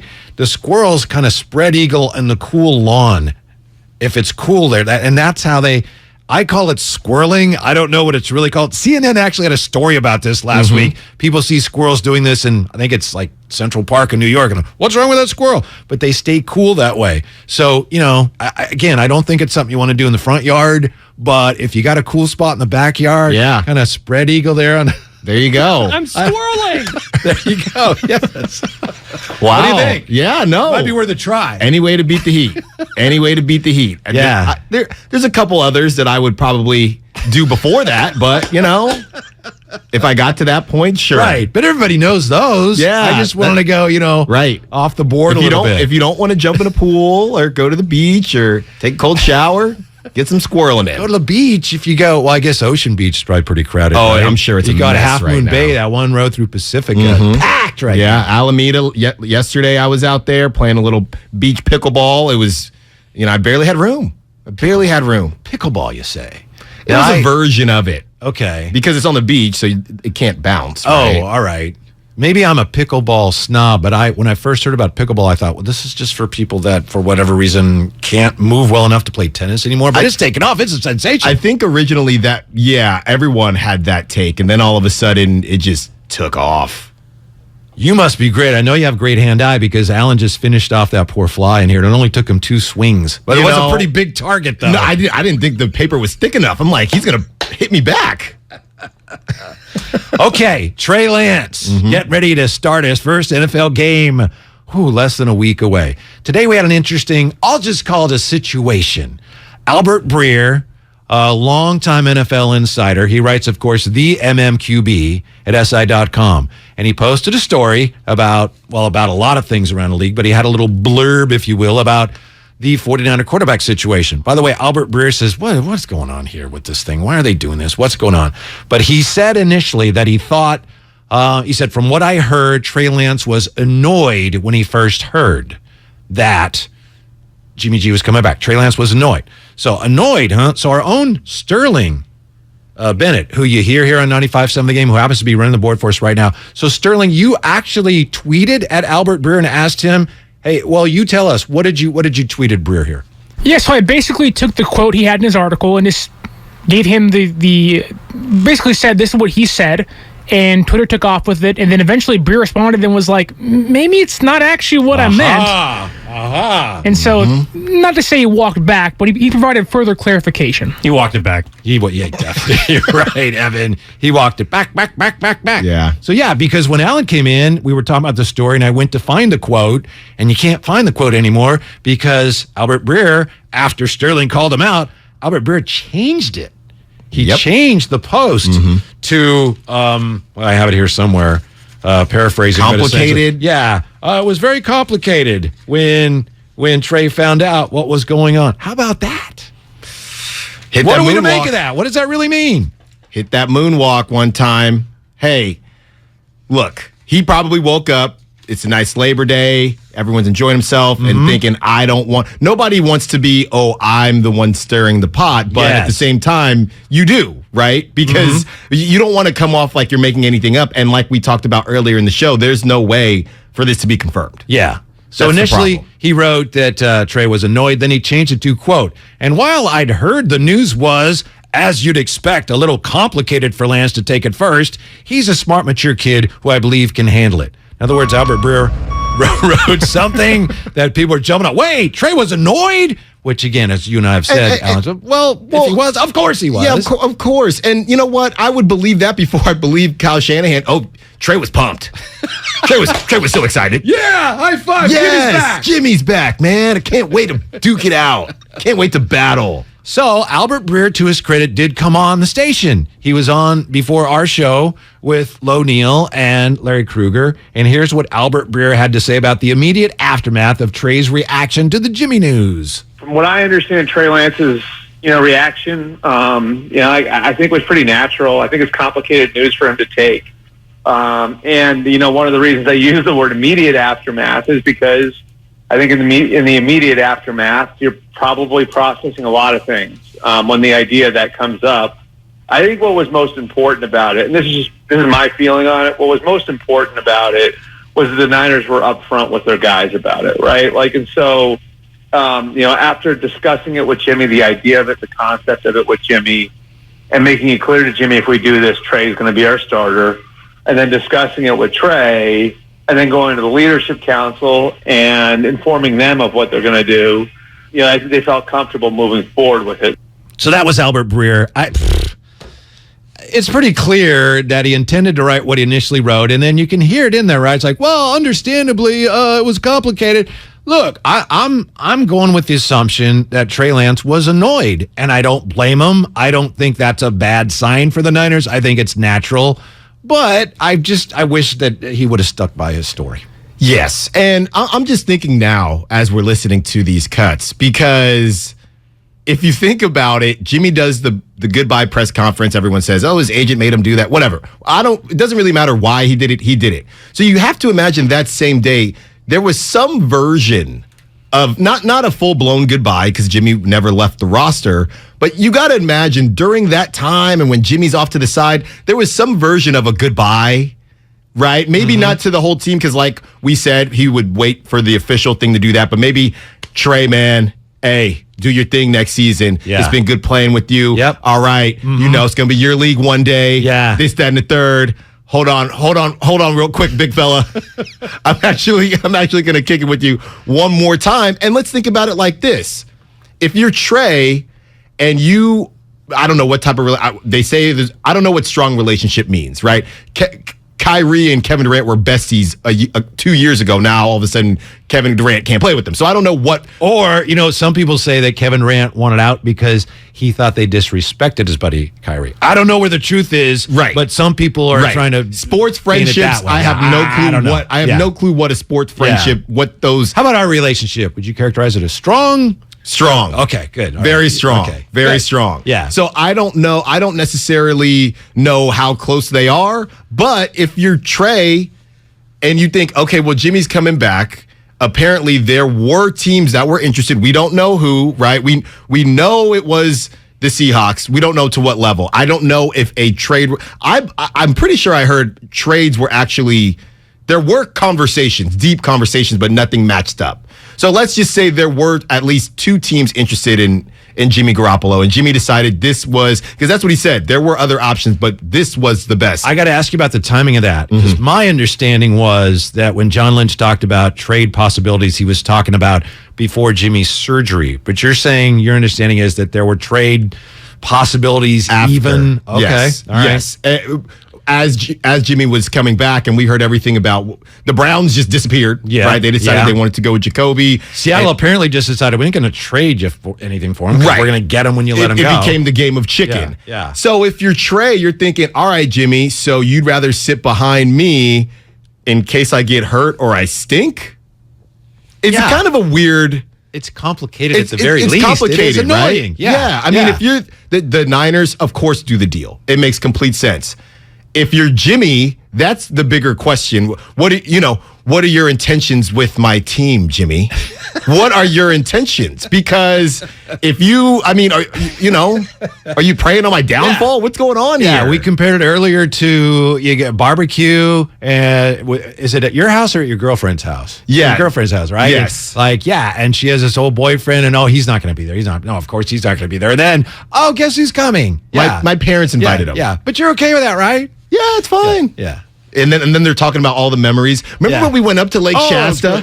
Yeah. Come on now. Mm-hmm. So it all makes, none of this is really surprising, but if you are Jimmy, then you can't sit there and tell me that Jimmy doesn't have some thought in his mind. Look, if Trey slips up, this is the best. I'd rather sit here with the possibility of maybe playing, maybe not, than run for my life in Seattle. And that, Alan, gets us to the very heart of this whole thing. By the way, I agree on the text line here. Comcast Business text line from the 510. It would be more concerning if Trey didn't react that way. I agree with that completely. But at the very heart of this is a question we probably will never know the answer, but when it came to bringing Jimmy G back, as the 49ers just did, how much of that was circumstances? Hey, look at this. He could do it. We could do it. Oh, let's just do it. It just this is the way it developed. How much of it was, we need help at the backup quarterback position? And how much of it was, we're not sure about Trey? Right? I mean, that's what it comes down to. I don't think we'll know. As Evan said, I talked to Evan earlier. Well, yeah, all 3 things are a factor to a degree. But I'm just wondering if the 49ers approached Jimmy on this because they got to a point where they said, Trey, we thought he'd be a little further along than he is at this point. And that's what's so compelling about the whole thing, because if you were to ask me, is Trey on schedule, behind schedule, or ahead of schedule, I think most people would say maybe on schedule. The problem is, I took Bart here, Whitey. The problem is the schedule is incorrect. The schedule is wrong. You have to be. I have to be here at 1 o'clock, and the train is late. Yeah, it's not late. You planned wrong, right? It's not Bart's fault. Bart's on time, but you need to get here at a certain time, and you didn't leave early enough. And that's what it is with the Niners. Trey isn't behind schedule at all. You went out and you got a guy that had the least amount of collegiate experience out of those top QBs, and you have a team that is ready to win now. So now you can't afford to hand somebody over the keys. I keep saying they gave Trey the keys, but they just gave him his permit. Jimmy's right there in the passenger seat. Yeah, on right? Text line, Whitey, they do not need help for backup quarterback. Brock is pretty good. I'm not even reading those pretty good. I'm not even reading them anymore. Right? That's the last one I'm ever reading. My guess would be that a lot of it, the majority of the decision had to do with them looking at their backup situation and saying, okay, Sudfeld, and Brock Purdy, he's going to be pretty good, but he's never played. And we've got a quarterback in Trey that we like a lot, but he could get hurt because of the offensive line, because of how much he likes. We're going to have him run the ball. And then we can't have a backup that either we think sucks or who has never played. So we're going to have to do something about that. Yeah. That would be my guess. There's other benefits, of course, but my guess is that would be the most compelling reason they approached Jimmy, or they had this conversation. No, I would agree with that. And I would say, think about it like this, right? Let's take the whole boyfriend, girlfriend context. Let's take all of that out of it. For $6 million, even though there are, certain ways based on Jimmy's playing time, he can earn more money than that. For $6 million, how many teams wouldn't have taken Jimmy Garoppolo as a backup? You could make the argument probably every team would. Yeah. Right? Only a bad team that was maybe trying to tank or something. Any team that even already has their QB would still take Jimmy at that price. So that's why the funniest part of this is Jimmy deciding to come back specifically to the Niners. Mm-hmm. Because look around, right? I mean, even Tampa Bay, right? A lot of these, we don't know what's going on with Tom Brady. A lot of these teams would have given Jimmy that amount of money to be their backup and be that insurance policy. Jimmy chose, no, I want to stay with the Niners. Because Jimmy thinks I got some incentives going, and there's a good chance I'm going to play, and I'm going to hit those incentives. He's Allen Stiles. Yes, I'm Kevin Michael Whitey Gleason on 95.7 The Game. Hope you're having a great holiday. We appreciate your being with us today. We mentioned earlier that the 49er culture could really be tested by this whole situation. Again, if everything goes according to plan and Trey's great, then there's no concerns. But we hear a lot about the 49er culture, and it seems like it is something that has helped them. At times last year, I think they overachieved in the playoffs. You could argue they overachieved against some good teams in some difficult situations.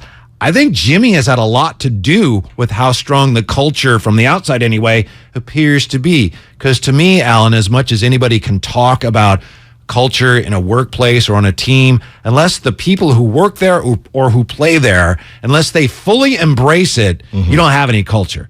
Management can talk all they want. We have great culture here, but unless the workers and or the players embrace it and say, yes, we're all in on this, you really don't have any culture. And I think the 49ers, to this point, they've had that. And you know what? The Warriors certainly have. When we talk about these overused terms and how culture is...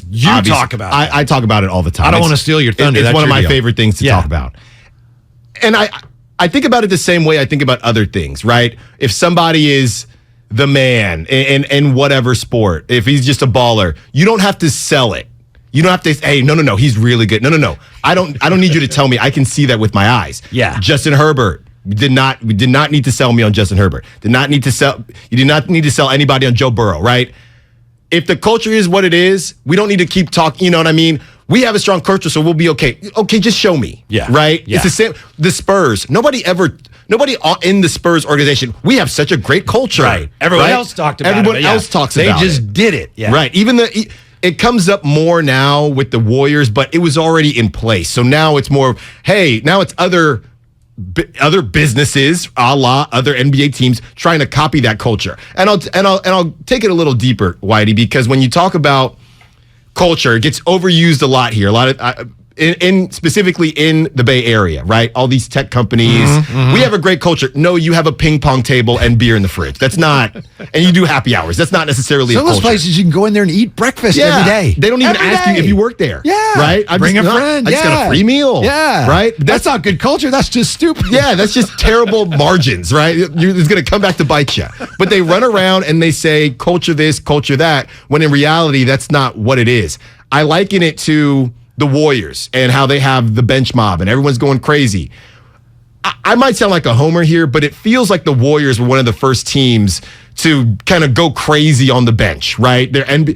They would be doing their thing. It was a great time. Then, and at the same time, they were winning. This is when 2014, 2015, when they started really turning the corner there. Then all of a sudden, you see other NBA teams doing their thing. I vividly remember LeBron and Kyrie doing the bottle flip thing. Yeah, I remember They're like, oh, this is so much fun. Yeah. And what you're seeing there, you see the Warriors partying on the bench, and you think that's culture. That's the ping pong table and the beer and the happy hours. What you don't see is what they're doing behind the scenes. That's the real culture. So you can sit there and try to copy the Warriors and have fun on the bench. That's not what the culture is. That is a product of the culture. That's not necessarily what the culture is. That's just, people want that fun part, but you don't know about the work that they're putting in when nobody is watching them, right? 100%. And that is exactly what we're talking about in terms of the Niners. We can talk about their culture and how it's strong all they want. Only those that are in the building know how this is going to react, right? Because I've seen reports that last year they got rid of the tray packages. A group of veterans went up to Kyle Shanahan and told him to get rid of those tray goal line packages because it was undercutting Jimmy's leadership. Yeah. No clue if that's true or not. No clue. I don't have a hard time believing it was true. neither do I. I think you could see it week 1. Well, remember when they're playing the Lions and Jimmy guides him downfield and then he comes off the field and who was it? Was it Mark Sanchez doing the game? That's got to be pretty tough for Jimmy. And you could, stupid to say, maybe watch it on TV, but I'll go to the bank with, you could see it in his demeanor and his eyes like, wait, what? And now this stuff is starting to come out and we don't know what's true. We don't know what's not. Don't tell us about how good the culture is. Let's just see. Yeah. See, to me, that is an indication of strong culture because the players went to management, assuming that's true, and I'm with you. I don't have a hard time imagining that happened. Said, this doesn't work for us. We're not on board with this. Right. Yeah. You know where the Warrior culture to me was cemented? This is just one thing, and obviously there have been more examples. To me, it was when Iguodala agreed to come off the bench. Because then it's like setting the tone for everybody sees out. That's Andre Iguodala. Right. He's been a stud in this league, and he's going to come off the bench, so I guess we are all about winning here. Like Steph last year coming off the bench. Same type of message to Jordan Poole or whatever it was. So as long as they're winning, and I think they will win, then everything's fine. And I think that's why everyone's accepting it now because they recognize, all right, if Jimmy's a backup, that's pretty good. Yeah. By the way, I agree with you. The Warriors cheering each other on was a reflection of real culture. The Cavs flipping the bottles was almost like, hey, everybody, look at this. Yeah. We got culture. Yeah, we got culture. See that? Come See on our over. culture? Huh? Yeah, like, I don't know. Buying it. Bunch of phonies. Right. Yeah. Right. They set the standard. At least that's how I'm telling the story. That's how I'm telling it. you know? Yeah, but that doesn't help you with your offensive line. Culture only goes. Yeah, no. Culture can't help you when you're getting beat. Yeah. You know, I mean, I think about that meme, the security guard meme. I thought about it vividly during the last preseason game because nobody was being touched. I just thought of that. It's that video that comes around every single year where it's a security guard and people are walking by and he's just barely touching them. That was the Niners O-line. Yeah, on the text line here from the 510, Trey coming in to finish the TD drive is like when Whitey's on the air doing his jokes and having someone else walk into the room and shout the punchline. Yeah, kind of. I mean, right? Right. I mean, you could see that, right? And I think last year when Kyle recognized that or when the team came to him and said, you got to do something about this, when he said, all right, Jimmy's the guy, he gives us the best chance to win, the team started winning after that, and I don't think that's a coincidence. Yeah. And I give him credit for recognizing that. Yeah. A couple of days ago, I was playing wiffle ball. No, sorry. It was kickball. Okay. Kickball down in Golden Gate Park, right? And it was a situation Competitive kickball? No, it was a birthday, so we were just enjoying ourselves, having a good time. They're real competitive kickball. Oh yeah, they're out there. They could be jerks. I think Chuck Walter was in one of those. He was telling me, and I can only imagine Chuck in one of those leagues. I do not want to see that. I do not want to see that. Come on, kids. I got some candy. So, we're trying to figure out the rules because there's only so much space. Yeah. So I say, all right, well, maybe we do what they do in softball. And if you kick it, too far, how home runs, right? You can't have a bunch of home runs. Yeah. You have to time it out. So I said that. And then another guy goes up to the rest of the group and say, hey, guys, this is what we were thinking. And I'm thinking in my mind, I mean, I don't care, but I thought of that. Yeah. I thought of that. Right. That's Jimmy. Right. Jimmy, Yeah. I did that. Right. And now Trey gets to go in. Right. And run in the touchdown. Have you ever seen or heard of keg ball? So I think you're talking about slosh ball. Okay. So that's actually what we were playing, yeah. Okay, because I saw the day after our daughter got married, 4th of July weekend, we had a party in Golden Gate Park, and it was the 4th of July. Mm-hmm. And people were playing that. I'd never seen that. And we were all just, so we had our own stuff going on. We're watching, like, you got to watch this. This is great. No, yeah, so we didn't have kegs. What we did was we just put a bunch of drinks at second base. So it's kickball, but everyone has a solo cup? Yeah, and you have to finish your drink at second base before you proceed. Was great. Yeah. It was very entertaining. It's it was a fun. good game, too. Yeah. Oh, yeah, it's good stuff. Okay. Yeah. Good for you. Mm-hmm. Yeah. All right. The 49ers finally going to start the season against the Chicago Bears. Mm-hmm. I cannot wait for that. And I can't wait to stop talking about some of this. Although, we're going to be talking about Jimmy and Trey all season long, aren't we? Unless Trey is just like lights out.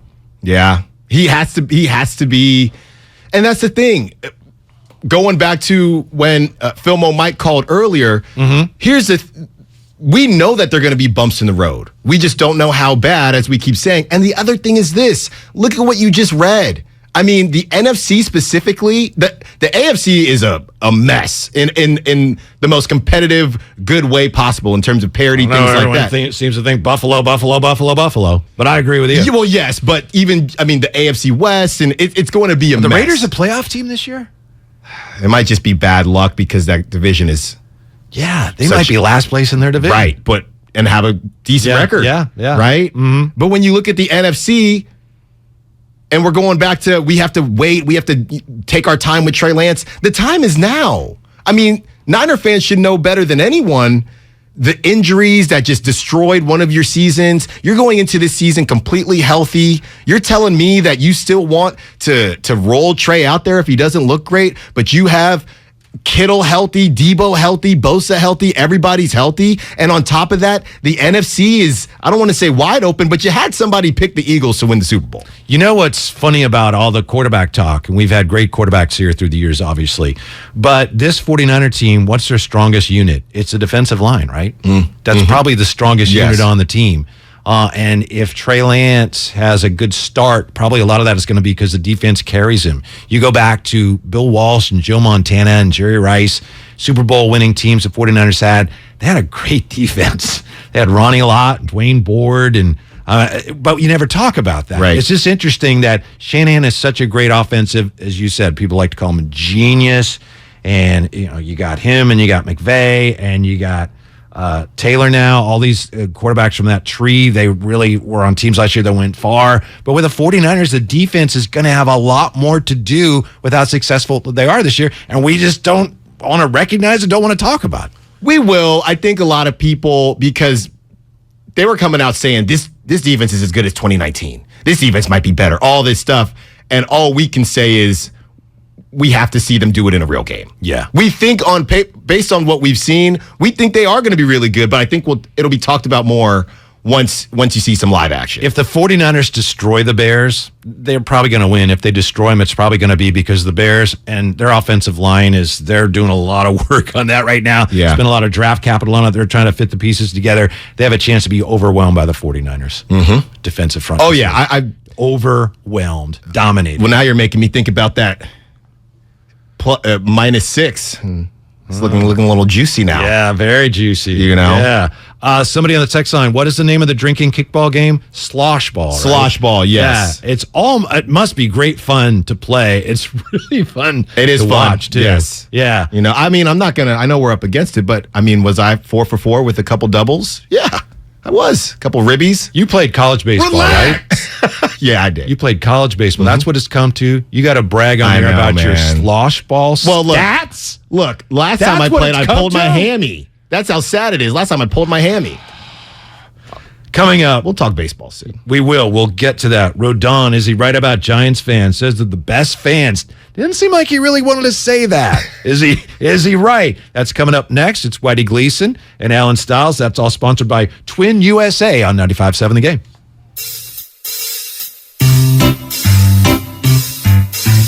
1-877 Cars for Kids. KARS Cards for Kids. 1-877 Cards for Kids. Donate your card today. 1-877 Cars for Kids. KARS Cars for Kids. 1-877 Cars for Kids. Donate your car today. Donate your car today at carsforkids.org. That's cars with a K. Your car, running or not, can be picked up as soon as the next day. You'll get a maximum tax deduction and a vacation voucher. 1-877 Cars for Kids. KARS Cars for Kids. 1-877 Cars for Kids. Donate your car today. Now accepting donations of land, homes, buildings, or any kind of real estate. Visit Total Wine and find your favorite Cabernet. And with their incredible selection and expert guides, you might even find yourself a new favorite. Always love what you find at Total Wine & More. Drink responsibly. B21. If you own a business, this has been a bumpy ride. From pandemic to inflation, I'm sure you could use a break. If your business has 5 or more employees and survived COVID, you may be eligible to receive a payroll tax refund of up to $26,000 per employee. The challenge is getting your hands on it. Hi, I'm Howard Mackler, and that's why I founded GetRefunds.com to cut through the red tape and get you the money. The team of tax attorneys we have put together are highly trained in this little-known payroll tax refund program. We do all the work, charge not a dime up front, and simply share a percentage of the cash that we get for you. Businesses of all types can qualify, including those that took PPP, nonprofits, and even those that had increases in sales. We have helped return over $1 billion to businesses, and we can help you too. Just go to GetRefunds.com, click on Qualify Me, and answer a few questions. This payroll tax refund is only available for a limited period of time. Don't lose out on up to $26,000 per employee. Go to GetRefunds.com. That's GetRefunds.com. Hey, Becky, what about this beat for your next song? It's cool, but I'm into faster stuff lately. Like Xfinity that gives me beyond gig speeds. Got it. What about this then? It sounds powerful, just like Xfinity. Because its supersonic Wi-Fi has 3 times the bandwidth, you can connect hundreds of devices at once. That's what I call power. Unbeatable internet from Xfinity. Made to do anything so you can do anything.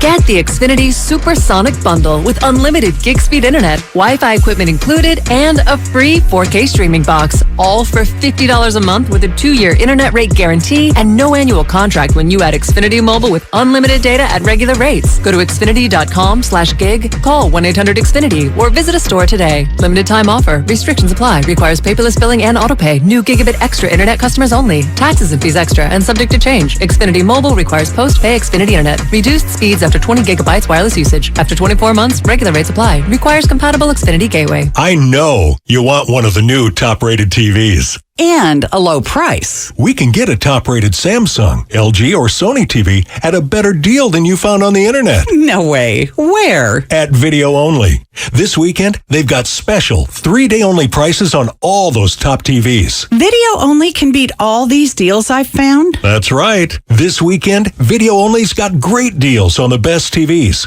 So let's check them out, or... We'll be sorry. Are you looking for a rewarding new career? Join the United States Postal Service and apply for roles nationwide. Serve your community with pride and receive benefits, including competitive pay and opportunities for advancement. Whether you are looking for full-time, part-time, or seasonal positions, we have options that may be perfect for you. The United States Postal Service is an equal opportunity employer. Apply now at USPS.com/careers. Live on DAZN pay-per-view, September 17th, Part 3. Canelo versus Triple G. To take the trilogy, bad blood, a score to settle, controversy, brutality, pure hostility. For victory, for history, for the trilogy. Canelo Alvarez versus Gennady Golovkin. September 17th, live on DAZN pay-per-view. Visit DAZN.com. Visit Friedman's Appliance in Pleasant Hill September 23rd through September 25th for their fall clearance sale event and take advantage of one-of-a-kind opportunities. Visit Friedman's Appliance Fall Clearance Sale event for the best time to save on new appliances for your home. You're the one who protects the flock, and that requires an eye for detail. Because when safety and well-being are on the line, it's the details that can save lives. Even when no one else is watching, you see everything. Grainger gets you, and we're here for you, and all the ones who get it done with a wide range of safety products and solutions, plus board-certified safety consultants here to answer your questions. Call, click Grainger.com, or just stop by. Grainger, for the ones who get it done. TrackPhone wants to know, are you an influencer, a big live streamer? No? Then guess what? You don't need an endless data plan. Get just the right amount of data with TrackPhone's $40 unlimited talk and text smartphone plan. Now with 8 gigs of high-speed data and unlimited carryover on America's largest, most dependable network, now with 5G. Get the data you need at the price you want. TrackPhone Wireless. Now you're in control. Available at major retailers. 5G compatible device required. Actual availability, coverage, and speed may vary. See terms and conditions at trackphone.com. Ray Magliozzi here for eBay Motors. Okay, easy now. You're teaching your kid how to parallel park. Ouch! Turns out he likes to do it by feel. Don't worry, eBay Motors has bumpers, taillights, trunk lids, license plate holders, 122 million parts. Pull up just a little bit. And headlights. They've got lots of headlights. Get the right parts at the right prices. eBay Motors. Let's ride.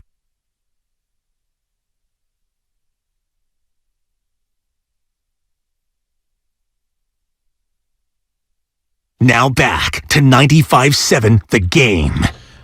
I got a question for you. I have a question for the great Allen Stiles. It's Kevin, Michael, Whitey Gleason, Allen Stiles on 95.7 The Game.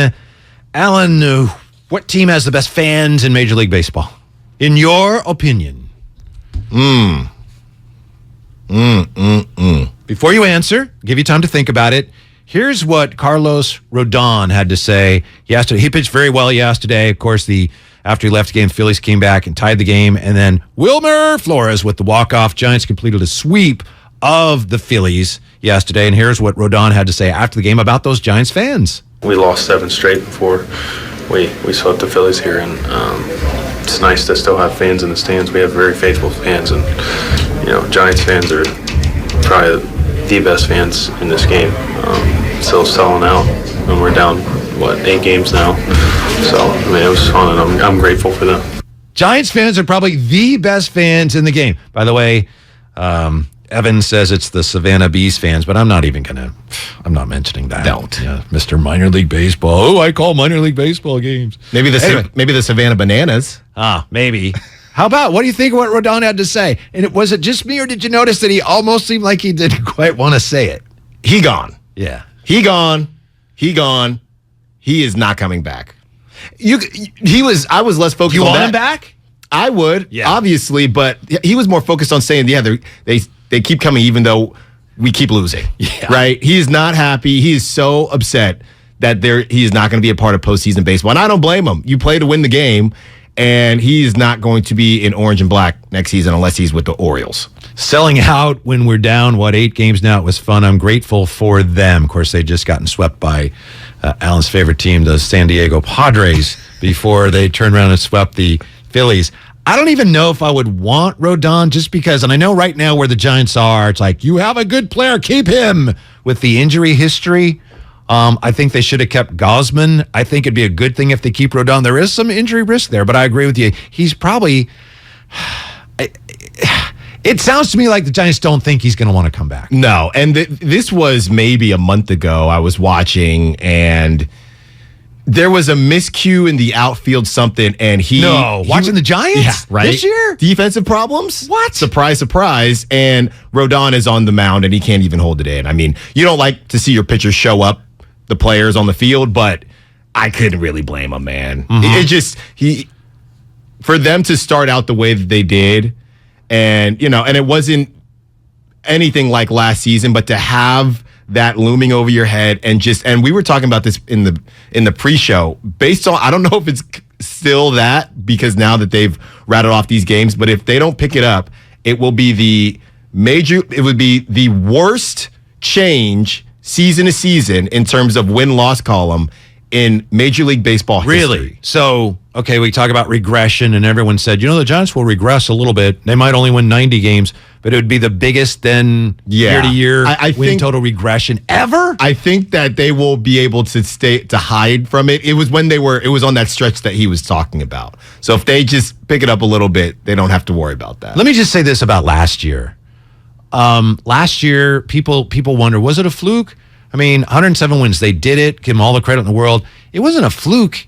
It was a freaking miracle. Right. That team won 107 games. Mm-hmm. Give them all credit because they did it. But that wasn't just a fluke. It was like a lot of things had to come together for them at the right time. They did. They took advantage of it. But that was miraculous. Yeah, you can call it anything you want. You can call it a fluke if you want. You can call it a miracle. I call it personally one of a kind. Okay. The bottom line is that it was not something that you could sit there and say, yeah, we can replicate this. The way that they won. Yeah. Just the number of pinch hit home runs, period.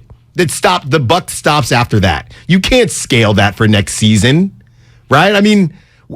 Lamont Wade, we have no clue what he's going to be. We saw the same thing with Yaz. This is what happens with these guys.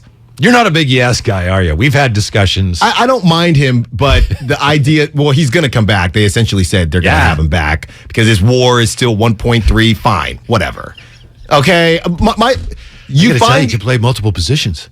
You find these guys, and they've bounced around from place to place. And what happens is, this is how I take it.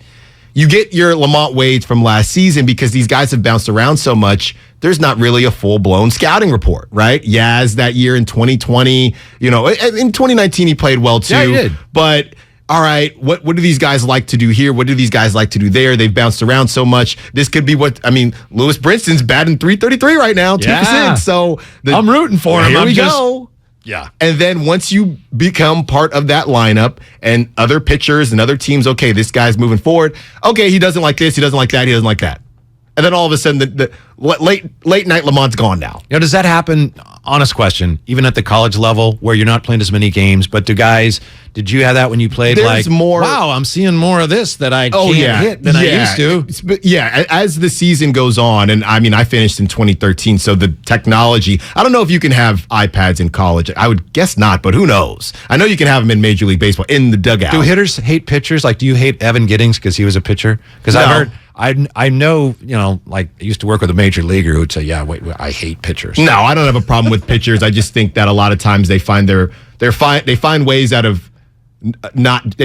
not do work during practice, and I don't like that. Oh. Yeah. Okay. I don't like that very much. I know if Evan tried to throw me a fastball down the pipe, that thing ain't coming back. I know that much.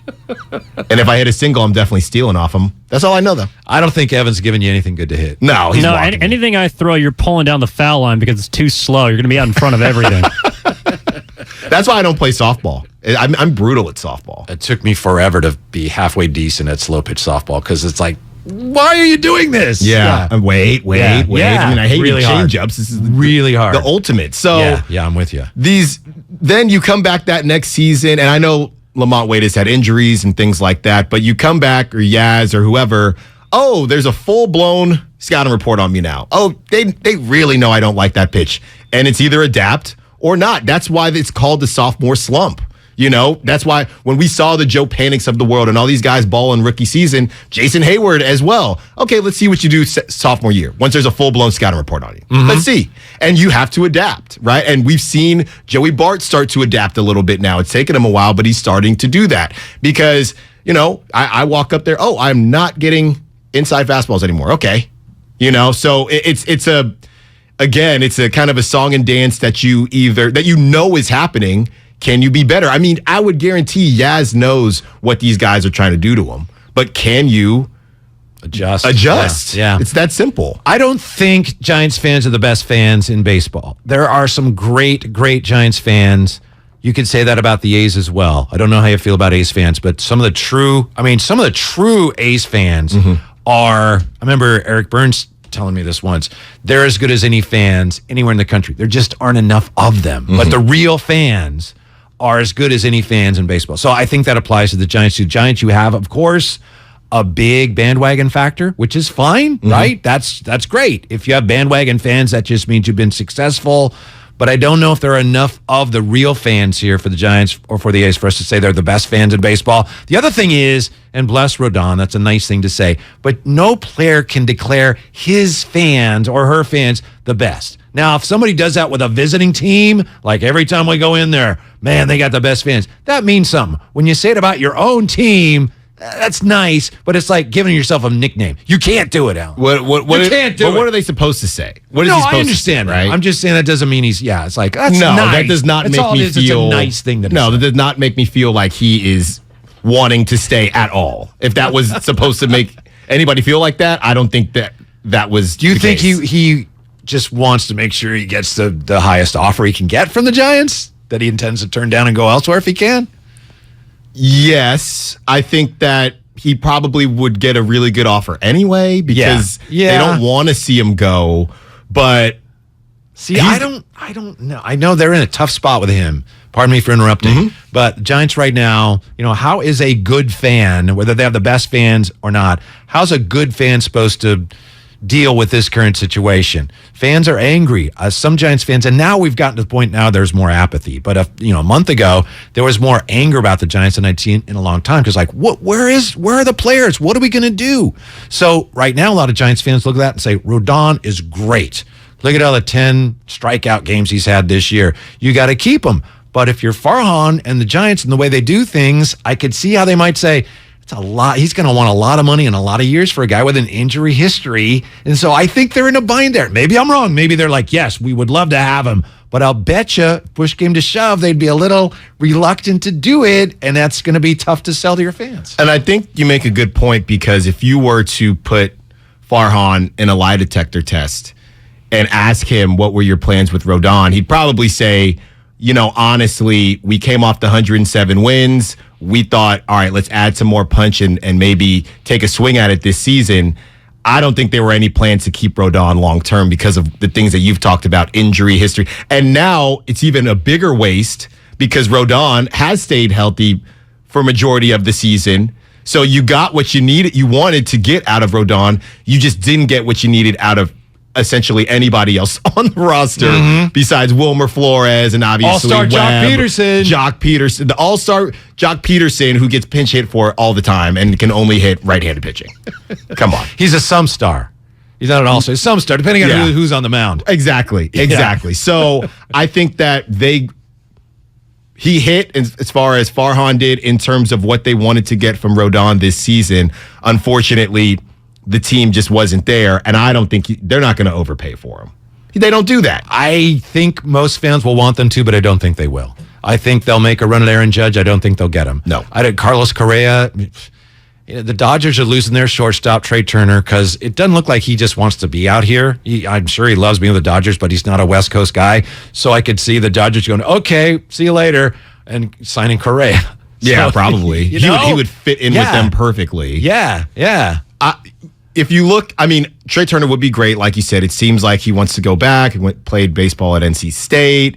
You have, if you're just going to get Judge by himself, how many more wins does Aaron Judge give the Giants right now? Plop him on the Giants right now. I don't know, but he gives you a little more buzz, which obviously that wears out quickly if you're not winning games. 10? What are the analytics say? He gives you maybe 4. Is he a 4 or 5 win player? A guy that caliber? Yeah. Is that what the analytics say? That would sound right. Yeah. And you got to think, maybe 5 or 6. I'd have to double check. Number one, you have to sell Aaron Judge because he's sold. He's from Linden. Yeah. He's a big Giants fan. We know he's a Giants fan. Yeah. I don't know if that's enough. He loves it. You know what? Aaron Judge also likes being pitched to, because if he comes to this roster, no one is going to pitch to him. Why would you?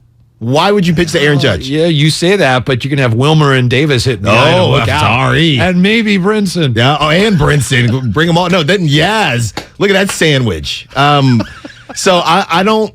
If you're asking me to get Judge, I'd love Judge, but you have to get other pieces. I'd rather go in the direction of get you, and I know they're all going to want big money, but go get a Andrew Benintendi, right? Go get 2-3 guys. He just doesn't need hand surgery or something. But I get your point. Go get some of these guys that have to trade for those guys, though, right?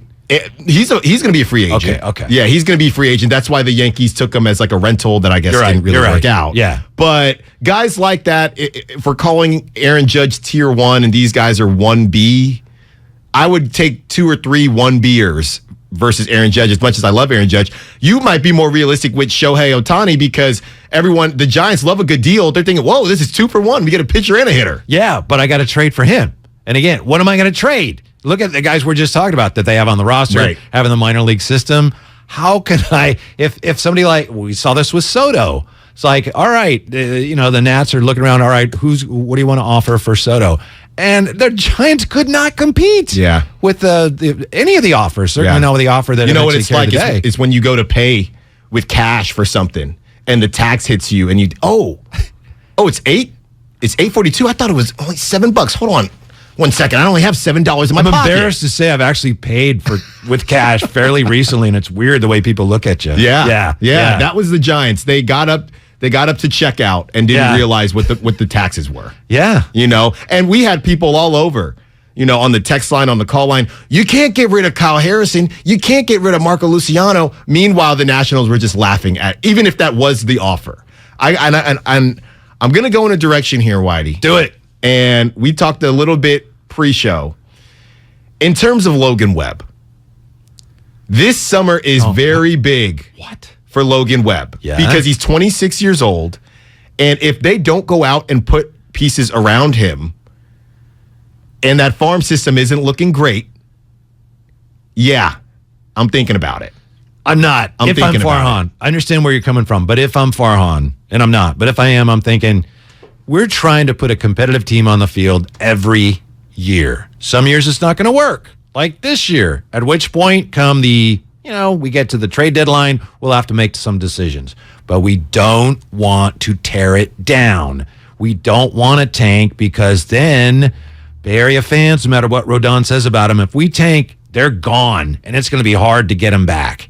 And we feel like we have a better chance at keeping those people interested if we're hanging in there and hanging on and year to year. Hey, last year we won 107 games, and guess what? Oh, we're retiring Hunter Pence's jersey, so you got to come on out. I just don't think they're interested. Maybe they should be. They have no interest whatsoever in tanking and tearing it down, and I think Webb would be part of that process. I just don't think they want to do it. Yeah. I mean, you're probably right, but I'm talking about ready-made prospects. You may be right. That may be the way to go. All I'm saying is, I don't go in this direction if they go out. I'm not positive they're going to go out and do what they need to do this summer. I think we're hearing a lot of talk right now. Or this winter, actually. Right? Or this winter, I don't know how much they're going to do. If they come in and they start and they do go out and it looks like a different lineup, then I will not talk about that anymore. But the way that they're talking about bringing back Yaz, bringing the band back to do what? The album wasn't very good. No, it wasn't. Why are we making another? It wasn't. Yeah, in fact, it was unreleased. We couldn't get anybody. No. JD texted me yesterday, the Giants lineup. And I know they won yesterday, so it doesn't seem like a great time to be piling on. But you put the pitching aside, okay? Just that lineup they had yesterday, and I know it's a Sunday, you're resting people. I said to him, if Vegas or Portland or Nashville had an expansion team, the Nashville Notes, or here they are, the Portland Foresters, it would look like that. Yeah. That unit they had yesterday, yes. that starting nine. You continue to take these swings and misses, no pun intended, on these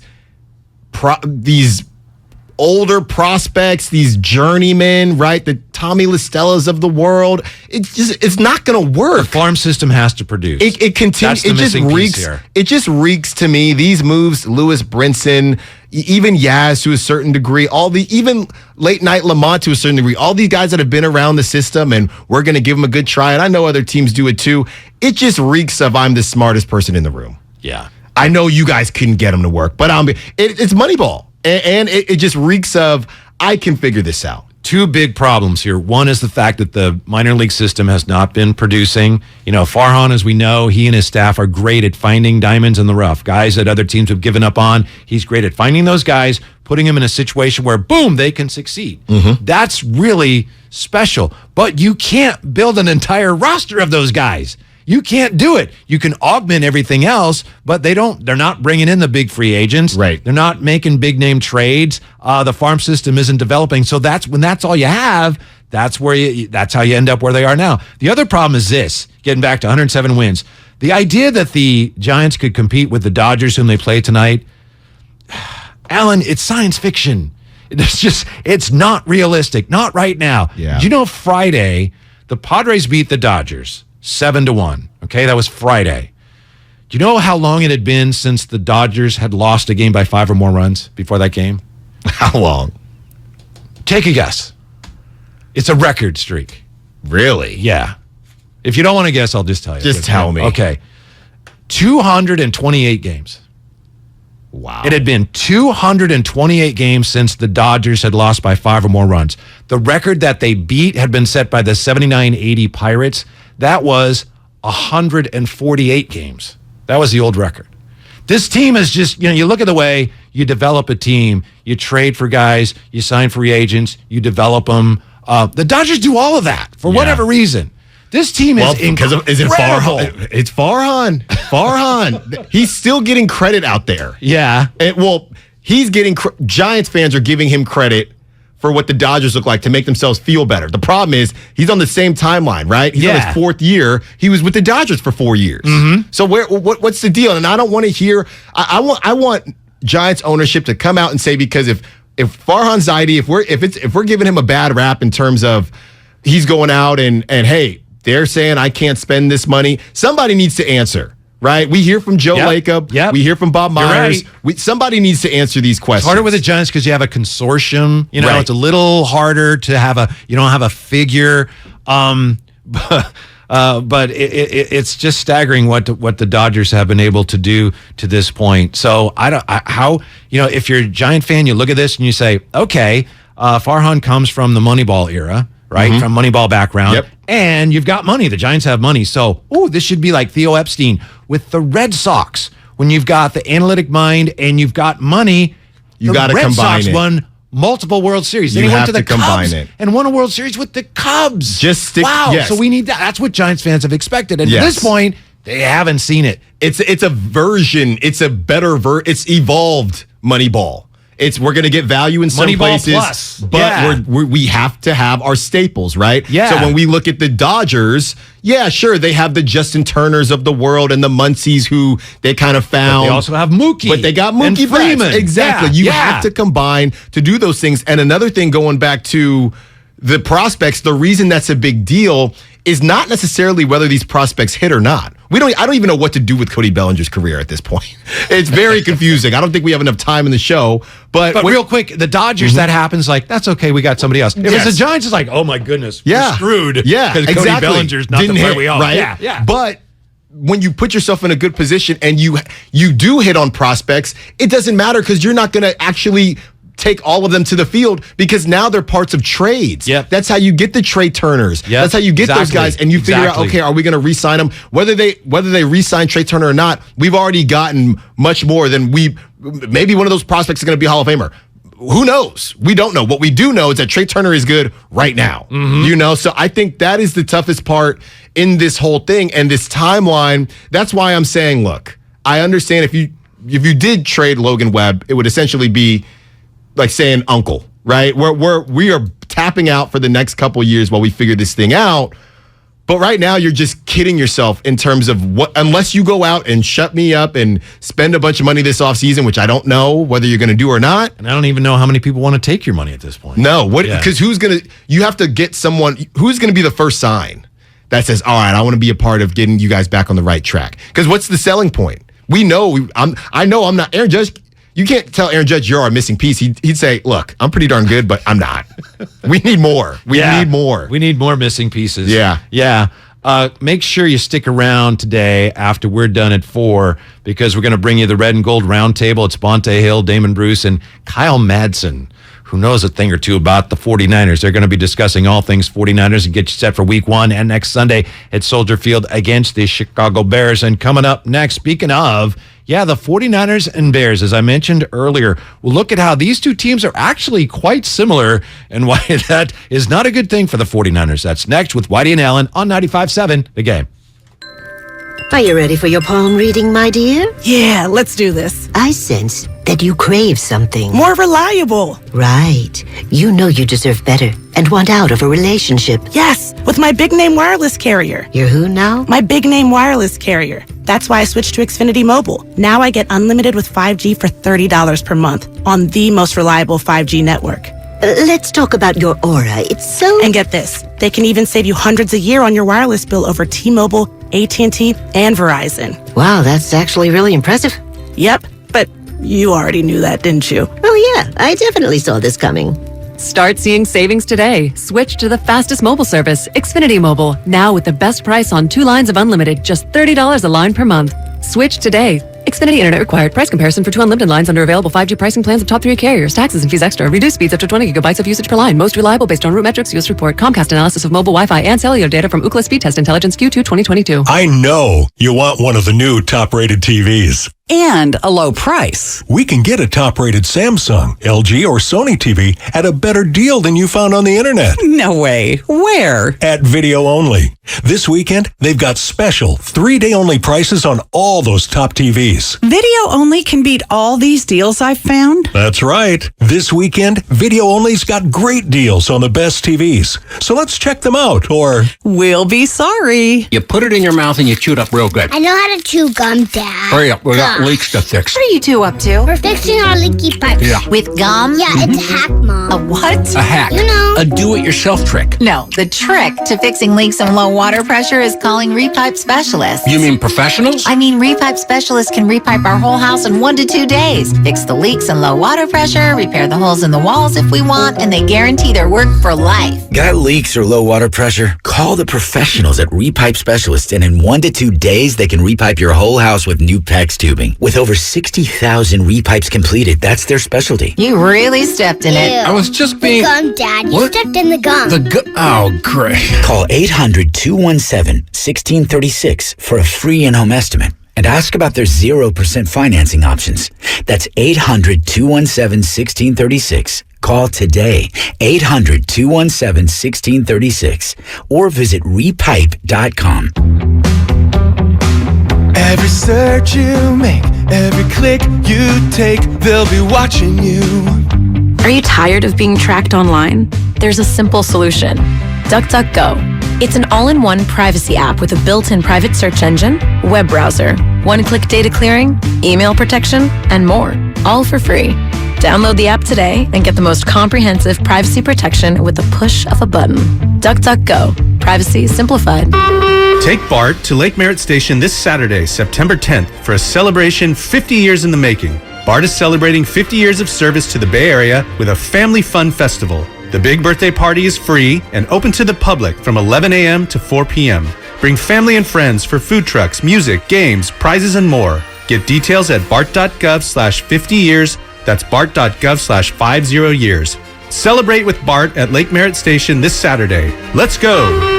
Some fans gear up for game day, but some fans follow their team every day. That's why the Locked On Podcast Network has a daily podcast for your favorite NFL team. Every trade, every overtime win, every game. Our local experts cover the biggest stories around your team every day. Search Locked On plus your favorite NFL team on the Odyssey app or wherever you get podcasts. The Locked On Podcast Network, your team every day. It's not easy being the one everyone counts on to keep the facility running, no matter the weather or supply chain hiccup. But we get you, Raymond in Buffalo, and Maria in Miami, Jules in Minneapolis, and Stan in Central Indiana, taking control of everything that's under your control. At Grainger, we're here for you with experienced branch staff at over 250 locations so you get the product you're looking for. Call, click Grainger.com, or just stop by. Grainger, for the ones who get it done. I wanted to know why some people who get COVID-19 get it so bad. I found out it may be because they have a high risk factor, such as heart disease, diabetes, being overweight, smoking, and asthma. Even if symptoms feel mild, these factors can increase your risk of COVID-19 turning severe. So if you're at high risk and test positive, there are things you can do, like asking your healthcare provider if an authorized oral treatment is right for you. Learn about an option at treatcovid19.com. This message is sponsored by Pfizer. You're listening to 95.7 The Game, kgmz-fm at HD1 San Francisco. Always live on the free Odyssey app.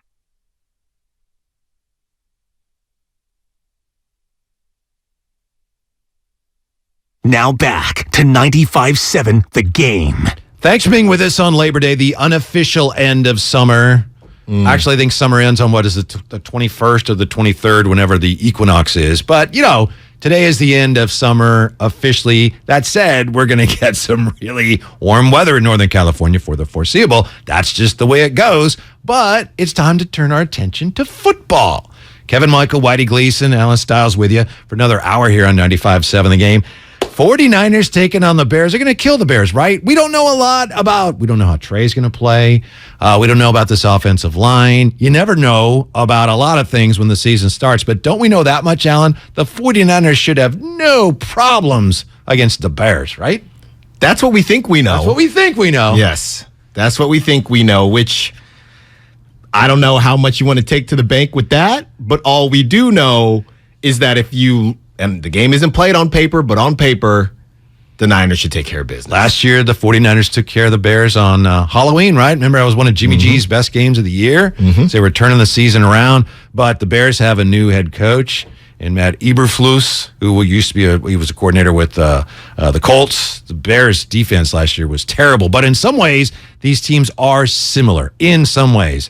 Obviously, a lot of people see the 49ers as a team with a chance to advance in the postseason. Most people don't see the Bears as a team that has a chance to even get to the postseason. That said, you've got quarterbacks who were taken in the same draft. You got two guys that are trying to prove that they're franchise pieces moving forward. And also, Alan, you got two teams that are really looking for answers on the offensive line. Yes. And you made I like that word, prove. I feel like we haven't used that word enough with Trey Lance, and I don't think this should be some type of varsity football competition. I mean, you went up, you're paying him a lot of money in terms of a rookie deal. Obviously, he's going to be the guy. But he does have something to prove. And it shouldn't matter if Jimmy's back there or not, because either way, he's shown us not very much. And that's not an indictment or a slight on Trey Lance. He just hasn't played very much. So I think using that word prove to copy what you just did, it does hit different, as the kids say, because we're all stuck on Jimmy being the backup. But either way, Trey would have to eventually prove something. Maybe he would have had a longer opportunity without Jimmy G on the team. But the idea that he wasn't going to have to ball out at some point, that wouldn't have made a difference either way. What do you think Kyle Shanahan's biggest concerns are with Trey Lance, and what are your main concerns? Again, I know there's a lot of unknown, but what do you think that they see as, boy, this is potentially downside with this guy? It's everything that's been documented. I mean, what we are trying to figure out is, okay, so Kyle Shanahan has had RG3. He had a certain type of offense, Matt Ryan's MVP that season. And then you have Jimmy Garoppolo and the Nick Mullins of the world and those types of guys. And from what we've seen with Jimmy specifically, those mid-level throws, right? The 7-yarders, 8 those guys. And that is what has been reported.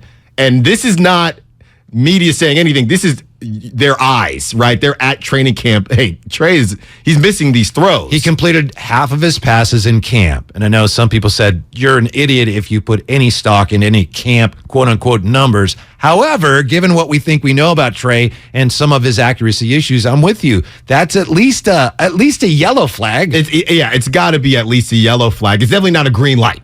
Right. It's definitely not a green light. We know that. So, and when you're talking about this offensive line and its question marks, he's going to have to get rid of the ball quick, and it's going to be those types of patterns. And one thing that we talk about in terms of Jimmy G is, no, he doesn't necessarily have the big arm, but when he isn't throwing the ball to the other team, he is pretty darn accurate, and accurate in the way of completion percentage doesn't necessarily recognize your ability for the yak. Isn't that funny? And they love the yak. I agree with you 100%, but what you just said sounds idiotic, and I agree with you. But I've said it myself. He's really accurate as long as he's not throwing the ball to the other team. That's why you end up moving off of Jimmy, because it's a real puzzler. But he can be sharp. He can be a big-time third down player, and then every so often it's like, what were you even looking at? Yeah, when Jimmy is rolling, it looks like a well-oiled machine. It's not flashy or anything like that, but it looks, they know what they're trying to do, and they're just boom, boom, boom. Trey Lance, I feel there's going to be it's going to be more of a roller coaster. And there's going to be times in the season where you're thinking Trey Lance is going to be the next big guy on campus, and there are going to be other times when you're going to want to throw your TV out the window. That's just what comes with the territory. From the 510, Trey holds the ball 1 second longer than Jimmy G. That 1 second gives the defense just enough time to get a sack. I think that's an essential question going forward, and I think that's going to be one of the biggest issues I would expect that Trey and Kyle have, is you got to get the ball out quicker. Because as we discussed earlier, Trey has always benefited from not getting the ball out quick because of his unique talents. He has the ability to make things happen with his arm, with his legs, but he needs a little extra time to wait for things to develop. So I think that's going to be an issue. Yeah. Especially with this line. I don't know. We don't know how much time you're going to have. So it's going to be I think the placement of the football, not just in terms of is it a catchable ball, but does it put the receiver in a position where they can continue to go? I mean, that's what Debo lives off of, right? Yep. So can he be accurate in those ways? Because if you're not, then and going back to the offensive line, yeah, those home runs look great. But those need time to develop too, number one. And number two, you have to work to that. If you can't keep the defense on their heels doing, with these other mid-level plays, then you're never going to be able to have the fun, which is so funny because this was one of the biggest things with Trey Lance, the running ability and the deep ball ability. And we don't know how much we're even going to be able to see it. And that's not to say we won't. Honestly, we just don't know. You know what's funny about Kyle Shanahan and the 49ers? Kyle has a reputation, you talked about it earlier, as an offensive genius. Mm-hmm. And I think you have to, even his detractors, I think, have to admit that, he's proven he can be a really capable play caller. Right. But we look at the offense, cutting edge offense, the 49ers, and there's a lot of truth to that. But when push comes to shove, and we've seen this from all of his 49er teams, the 49ers win by what? Running the ball down your throat. Mm-hmm. Old school football. And like you said, make a catch, run people over. It seems like a contradiction. They've got this cutting edge offense, but a lot of it is just basic old school smash mouth football. Yes. And that's how they're going to win. And if they can do that, of course, there's less of an onus on Trey as he learns where and how to do the things that he is uniquely capable of doing. Yeah. And that's the big thing too. We're sitting here putting all this on Trey. Everybody is, but the running game that's the engine. Yeah. If you can get that running game going, then everything, then we can even begin to talk about Trey. Surprised Trey Sermon's not on the team? I didn't think he was going to. I was surprised he was on the original 53 man. I was surprised for the 53 man, but don't get too comfy, Trey. I don't think he probably knew. He probably was praying, but knew it would be close, And then the guy, I apologize, I have it written down. The guy that they signed from the Browns, Blake Hance. Mm-hmm. Blake Hance, you heard the story about how he made his NFL debut? Mm-mm. It was in the playoffs a couple years ago, the pandemic year, and he actually played his first game, as I understand it, with the Browns in the playoffs. So he comes in the huddle, and Baker Mayfield says, there's some guy named Blake in there. So that's who they signed this week. They picked up, because he's got some experience and he can play some guard. Some guy named Blake is the newest 49er. That's how, to a degree, not to belittle him, because he played last year and he played well, but that's how desperate they are for help along the offensive line. They're bringing in some guy named Blake. Yes, bring him in. Well, you have to, and I think the words we kept hearing during training camp that is not great is musical chairs at the offensive line positions. You don't want to hear that. That's not great, specifically with a rookie QB. And when we would have a redshirt rookie QB second year. Yeah. And when we would Everyone says rookie, but it's like, for the most part he is. And when we were talking to people that were at training camp, this Spencer Burford, he really just took off. He took the position and hasn't given it up. And we're thinking, wow, this guy's a baller. And that's not to say he isn't. But it was also, who else are you going to put there? Yeah. Right. So I think it was a little bit of both. It's like fingers crossed, close your eyes. Hey, I think he could play guard for us. Yes. Ooh, right. But also, this offensive line is not great right now. Yeah. What to you would it take for this to be a successful 49er season? 888-957-9570. To me, the bar is very high. Given how, you've had time here to set this up. The defense looks like this is championship caliber. There are some questions, depth at the safety position, but you've got a tremendous defense up front. Trey Lance has been around a while now. You're turning the keys over to him. I think this team has to at least get to another conference championship game. And I know I've talked to JD. He doesn't see it. He thinks that's a little maybe unfair. But to me, if the 49ers come up short of getting to the NFC championship game again, to me, it's not a successful season. How about you? Jeez, Whitey, that's pretty rough. Well, they got there last year. They overachieved last year. 2019, they got to the Super Bowl. You might as well just say Super Bowl or bust. Well, no, but maybe it seems like it's a little subtle difference, but to me, it's not. If they get the NFC title game and lose, I could feel like, all right, that's okay. You got to at least get back to that level. Otherwise, you're backtracking here, and then you've got all of a sudden you've got to pay Bosa, and you've got more guys you got to pay. I think they need to take advantage of this.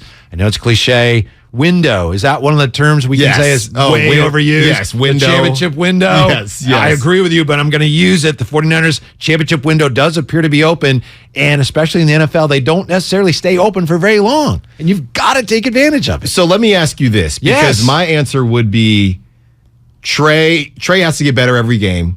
I agree with that. You have to go to the playoffs. That's all I would say, because you don't know, right? But I guess my question to you is, in terms of Trey Lance, the take that a lot of people have had, well, if Trey, because if you're going to go to the NFC Championship, that means Trey would have played fairly well, right? I mean, you would think, or at least not badly, which there's a lot to be said for that too with this team. So let's say they don't go to the NFC Championship, and let's say Trey showed some flashes. What do you do going into next season? I mean, Jimmy Garoppolo, you could sign him again. No. See, I was going to say no way, but I've learned you can never say never with Jimmy Garoppolo. Maybe I'm saying Trey Lance doesn't leave the season looking like the next Joe Burrow or Justin Herbert, where it was very clear there's still some question marks, and you don't get to the NFC Championship game, but you get in the playoffs. What do you do?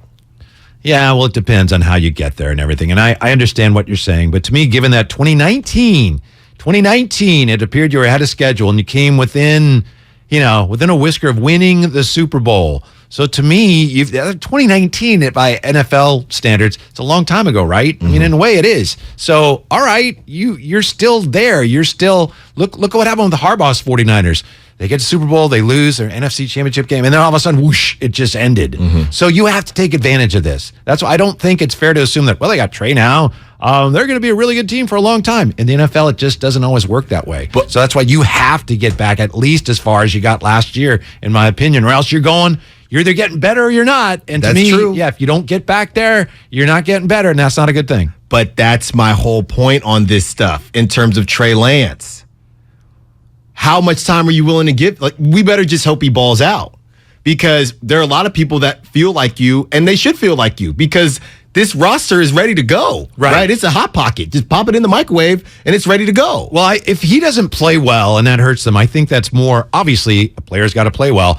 But Kyle's the one who set it up this way. He set up this timetable. So some of that's on him as well. Kyle Shanahan, the coach, is always going to be a well-respected offensive coach. If the Trey Lance thing doesn't work out, then Kyle Shanahan, the talent evaluator, I think we could really question if he knows what he's doing. Yeah. So it's got to work this year. Maybe it doesn't seem fair though. Well, Trey hasn't played a lot. That's true, but the way it's set up is like, all right, you just got to win now. That's the way this has to go. As you pointed out earlier, this isn't a bad team that allows you to learn as we're taking our lumps. We have to win now. You have to play well enough for us to win. Yeah. Now. Think about so that week 3 when they get the Broncos. Yeah. And they get Mr. Unlimited. Ooh. Sterling, you're going to have to give me a Broncos country pretty soon here. Broncos country, let's rock.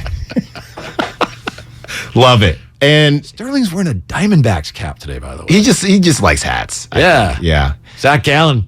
Boy, he's tough. Hell yeah. So when you're looking at that week, if it doesn't look good and Mr. Unlimited the Broncos win, and let's say the Niners looked okay against the Bears and the Seahawks, but they won because they're better than the Bears and the Seahawks. You get up to your first legit opponent and you just get smacked. Even after that, you can blame it on the media, you can blame it on whoever, and Trey doesn't look good, let's say.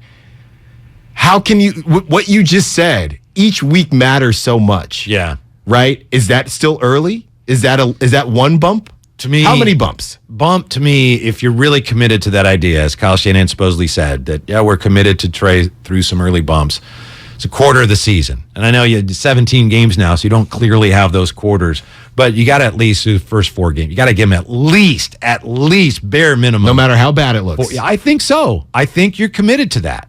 Yeah. Otherwise, then you're going to Jimmy, and then now Trey's back in. Then you got nothing. Yeah, but to me, that's how I hear it. You at least, unless he's horrible, and that's not what you described, right? No. Okay. No. Yeah. I mean, if he looks like, like he's lining up under the guard and stuff. No, you got to revisit, which has happened. Yeah. Yeah. But other than that, I think you got to give them 4 weeks. 888-957-9570. At least. Roy and Martinez, 95.7 The Game. Roy, what's it going to take, in your mind, for the Niners to have what you'd consider a successful season? Fellas, happy Labor Day. Thank you. I just wanted to ask you two a question. To me, it's a pretty simple equation. Either play the NFC Championship better than you did last year or a Super Bowl, because my expectation as a fan is that the team gets better every year. Now, here's my question for you. Everybody is saying that this is a built-to-win now team with the expectation of a Super Bowl. Don't y'all think that the general public is missing the point that this is a Super Bowl contending, Super Bowl expectation team with Trey at QB and with the weak O-line? Would love to hear your thoughts, gentlemen. Thanks, Roy. Did you think that accent was legit? Because it kind of was going in and out a little bit to me. But either way, Roy, yeah, thank you. Very good. I agree with you. That's where it is right now. That's where the expectations, despite the issues with the offensive line and despite the questions about the quarterback, that's where this needs to be right now. It's the freaking 49ers. Yeah. And you can't say, that's the thing about the bumps in the road and things like that. Because you can't get up there and say anything other than that. You play to win the game. You play to win a Super Bowl. Because if you're not charging me full price, if this, I say the same thing about the Giants. They should lower prices on beer. Okay, all that until you put out a team that is good. Line up that yesterday. Beer should be free. Yeah, exactly. But getting back to the Niners, it should be giving out ayahuasca. It's the only way to get through it. Yes, thank you. Right. In terms of the Niners, when you're looking at this season, every season, it is Super Bowl or bust. In the grand scheme of things, right? That's what they preach, and I think where it is right now, I think it's fair to hold them to that standard.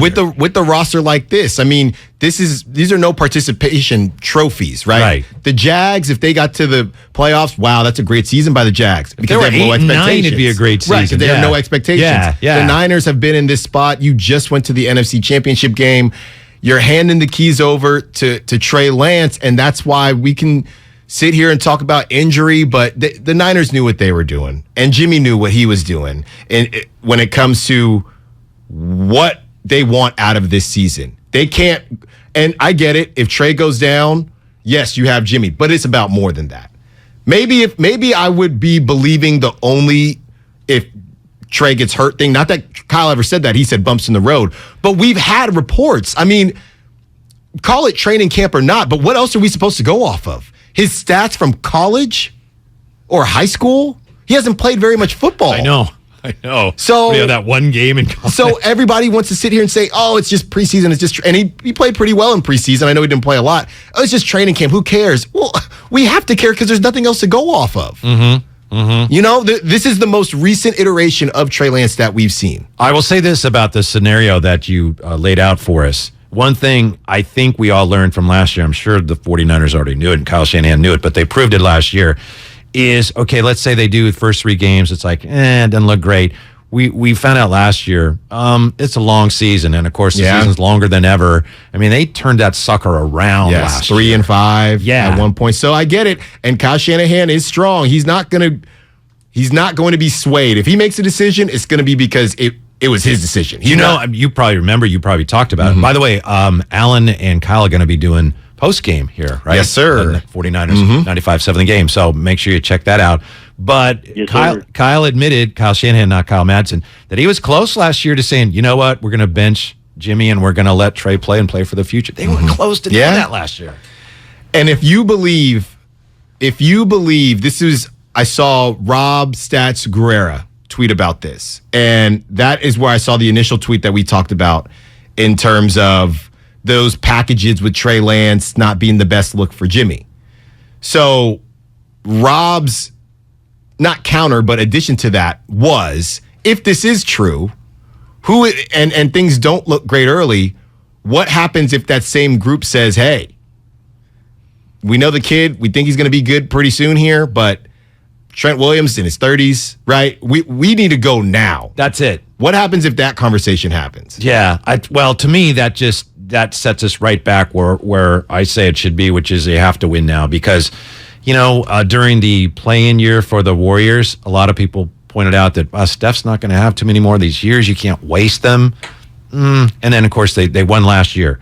But I think you can say that about a lot of these guys on the 49ers, even though they're not as old as Steph is, but it's football, so you just don't know. And you've got so many really talented players like Bosa, Tebow, we go on and on. And if you're not able to take advantage of that, it wouldn't be like a disservice to those guys, but it would just be a lost opportunity for the franchise. Yes, just period. Because we're just coming off seasons where the Niners were just destroyed by injury. Can you imagine you go through this season, lose in the, let's say you lose in the wild card, something like that, and you had no injuries to your main players. Debo's good, Bosa's good, all season, and it was just the up and down quarterback play of Trey Lance. Yeah. And everyone, we knew it was going to take time. You essentially just wasted a season. Mm-hmm.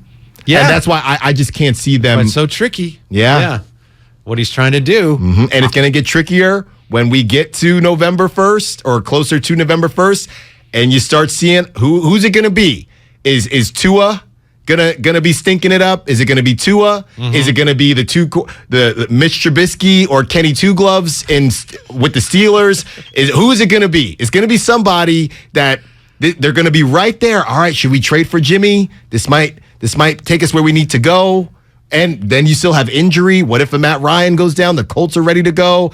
And then the Niners are going to get their bluff called. They're going to get it called. If you're Jimmy and you're looking at, probably he doesn't spend a lot of time doing this, but if you were Jimmy and you're looking at depth charts, wouldn't you be saying, how did I not get a job at one of these places? But he did.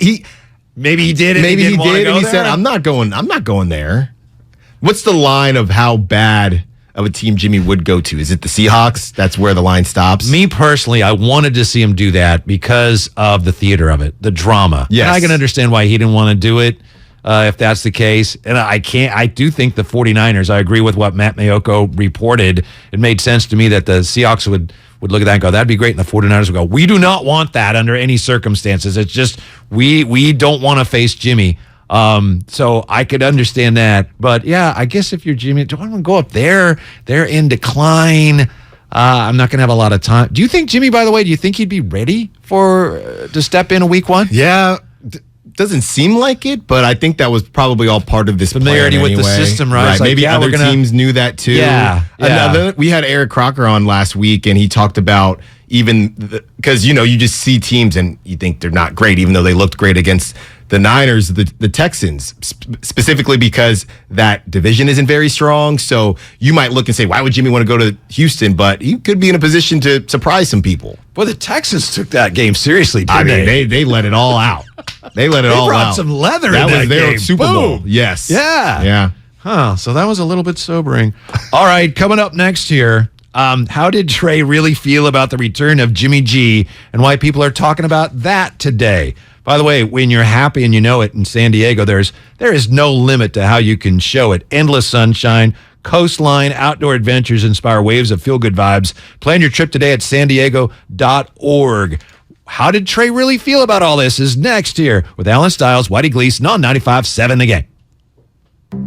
In this market, you'll find Fisher Investments is different than other money managers. Different how? Aren't we all just looking for the hottest stocks? Nope. We use diversified strategies to position our clients' portfolios for their long-term goals. You don't just provide cookie-cutter portfolios? No, we tailor our clients' portfolios to their goals and needs. But you still sell investments that generate high commissions for you, right?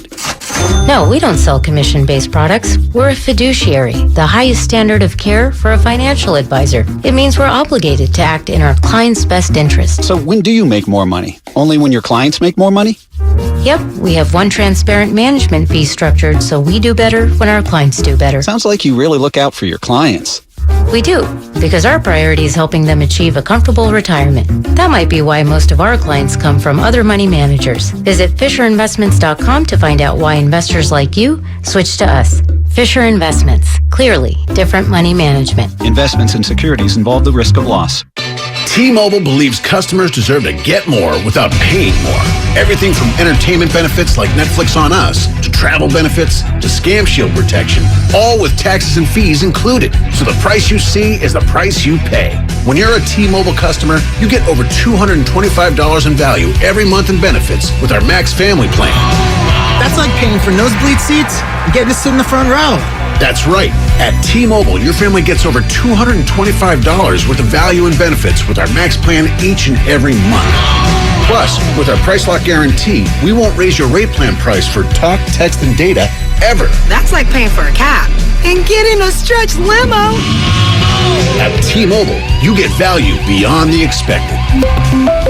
Qualifying service required. Value based on included monthly benefits. Sales tax and regulatory fees included in Max's monthly price. Price Lock guarantees rate price of talk, text, and data for new accounts with qualifying service. Exclusions apply. See details at T-Mobile.com. Everything, our farm, our stand, our pop-up shop, it really all started when we discovered the benefits of local, raw honey for our family. And then we decided to turn it into a business. We were looking for something to help us get up and running. So we got the Chase Business Complete Banking Account. It's more than a bank account. It comes with Quick Accept, which lets us take card payments anytime, anywhere in the U.S. using the Chase mobile app. Plus, we get same-day deposits at no extra cost. For us, it's more than honey. It's about sharing a little sweetness with the world. Get the Chase Business Complete Banking Account with the essentials you need to help get your business going. Learn more at chase.com/business-complete-banking. Chase for business. Make more of what's yours. Quick Accept is not available in U.S. territories. Enrollment required. Usage subject to approval. Same-day deposits available for payments before 8 p.m. Eastern Time, Sunday to Friday. Fees and rates apply for checking and processing. Limitations and restrictions apply. Participants compensated. Merchant services provided by Payment Tech LLC and WePay Inc. Subsidiaries of J.P. Morgan Chase Bank and a member FDIC. As you know, sports teams plan well ahead of the next season. If you're thinking of remodeling your home, consider the same strategy. Talk with your designer or builder now about your next project. Golden State Window and Door has new inventory coming online. Milgard, Anderson, and Marvin. See Golden State Window and Door's wide variety of accessories at convenient showrooms across the Bay Area or goldenstatelumber.com. Since 1954, Golden State. When you succeed, we succeed. The Golf Mart, home of the 90-day 100% satisfaction guarantee, serving Northern California golfers for over 30 years. Hey, Becky, what about this beat for your next song? It's cool, but I'm into faster stuff lately. Like Xfinity that gives me beyond gig speeds. Got it. What about this then? It sounds powerful, just like Xfinity. Because its supersonic Wi-Fi has 3 times the bandwidth, you can connect hundreds of devices at once. That's what I call power. Unbeatable internet from Xfinity. Made to do anything so you can do anything. Get the Xfinity Supersonic Bundle with unlimited gig speed internet, Wi-Fi equipment included, and a free 4K streaming box. All for $50 a month with a 2-year internet rate guarantee and no annual contract when you add Xfinity Mobile with unlimited data at regular rates. Go to Xfinity.com/gig, call 1-800-XFINITY, or visit a store today. Limited time offer. Restrictions apply. Requires paperless billing and autopay. New Gigabit Extra internet customers only. Taxes and fees extra and subject to change. Xfinity Mobile requires post-pay Xfinity internet. Reduced speeds after 20 gigabytes wireless usage. After 24 months, regular rates apply. Requires compatible Xfinity gateway. The Labor Day event from Dell Technologies is here. End the summer strong by starting up a new season of productivity. Your business upgrade begins with up to 48% off top-rated laptops, like Vostro, taking performance to the next level with 12th Gen Intel Core processors. It's time to push your growing business even further. What's next for you? Upgrade today by calling 877-ASK-DELL. That's 877-ASK-DELL. You can't get much for $5 these days. Unless you go to Wendy's for a $5 Biggie Bag. Get your choice of double stack, junior bacon cheeseburger, or crispy chicken BLT. Plus 4-piece nugs, fries, and a drink. All for just $5. You got that bag. You got that Biggie Bag. You got that bag. That was smooth, wasn't it? That's how you're gonna feel when you get that Biggie Bag at Wendy's. U.S. price and participation may vary. Includes 4-piece nuggets, small soft drink, and small fry. Prices may be higher in Alaska and Hawaii. This is Loyalty Lab Interview 6. Subject, grandmother's loyalty. Margie, what do you do when your grandson misbehaves? Angels don't misbehave. Here we study the most loyal, like you and... Oh, there goes the lamp. You shouldn't have put it there. Shell and the Fuel Rewards program has our members' backs too. It's super easy to save on every gallon. Loyal, just like how you acted like that wasn't his fault. Someone should clean that up before he gets hurt. Yes, loyal, just like that. 10 years of FR.com. Terms and conditions apply. It's time to say goodnight to that check engine light with the free AutoZone Fix Finder service. It'll help troubleshoot the likely cause of your light for free, so you can drive with peace of mind. Restrictions apply. Get in the zone, AutoZone. Odyssey knows that football fans can't get enough football. That's why we've got nonstop football coverage on the free Odyssey app. Podcasts and live shows dedicated to every pro team. NFL play-by-play and enough game talk for the most diehard fans. Local radio stations talking football, interviews with star players and coaches, and football fans being fans. What kind of play calling was that? Listen to everything you love about football, live and on demand with the free Odyssey app. Get in the game and download today.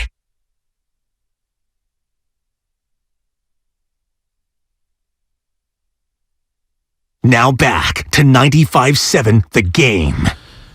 A potentially major Trey Lance controversy has been diffused today, and it's Whitey Gleason Allen Stiles. I think 95.7 The Game had a lot to do with that, and I've never been more proud to be part of the station than I am today. Yeah, I mean, great investigative work by our own Sterling Bennett, just putting feet to the fire. Yes. Oh, yeah.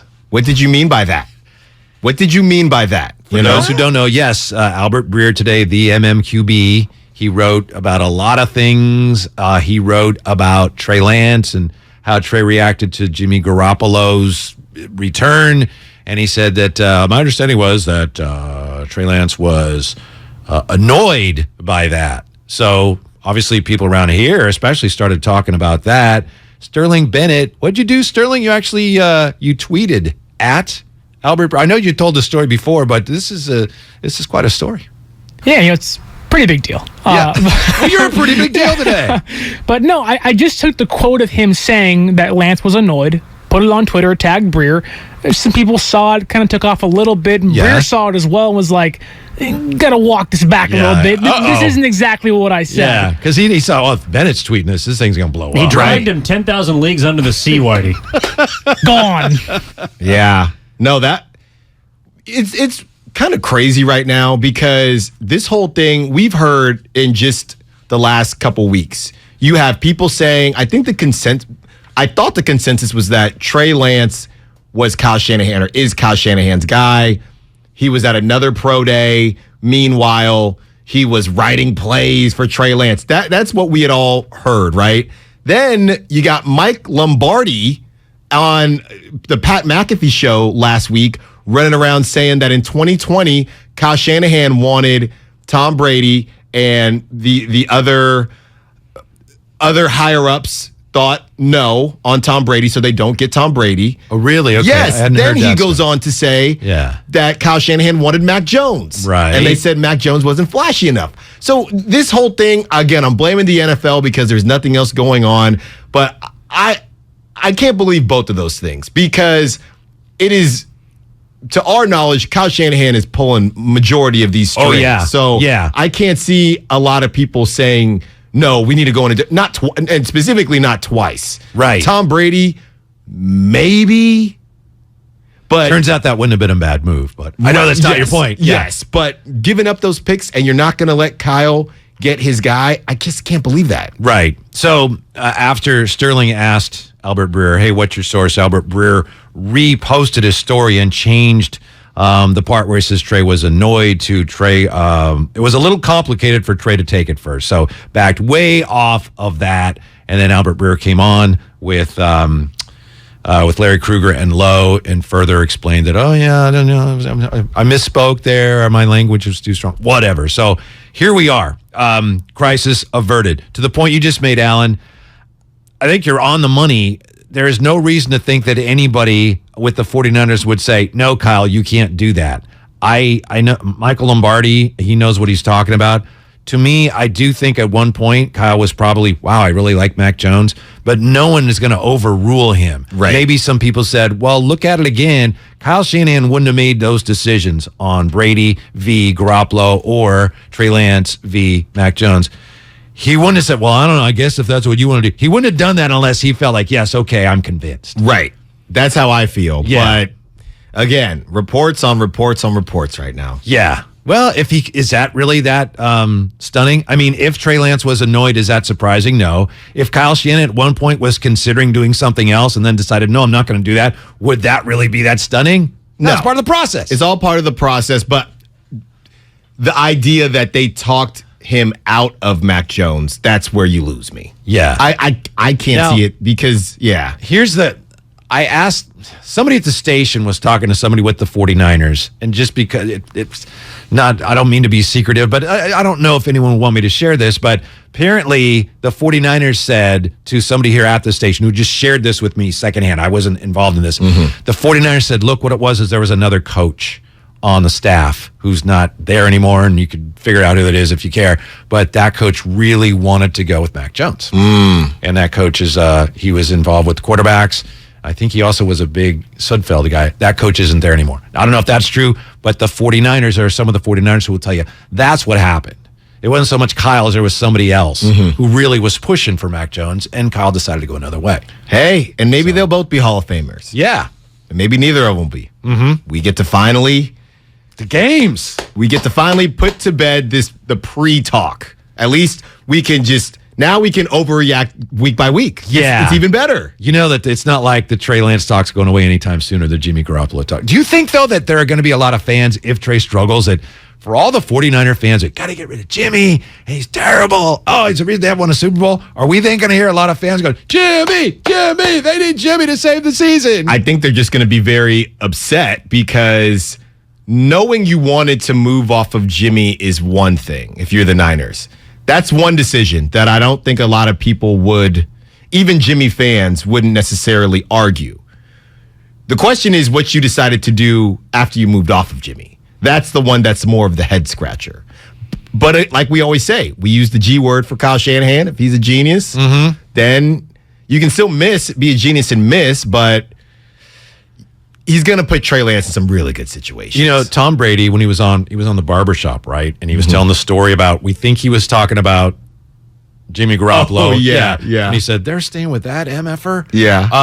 I wouldn't blame Trey Lance if he had a similar reaction when he found out that, oh, Jimmy's coming back, right? Yeah. What?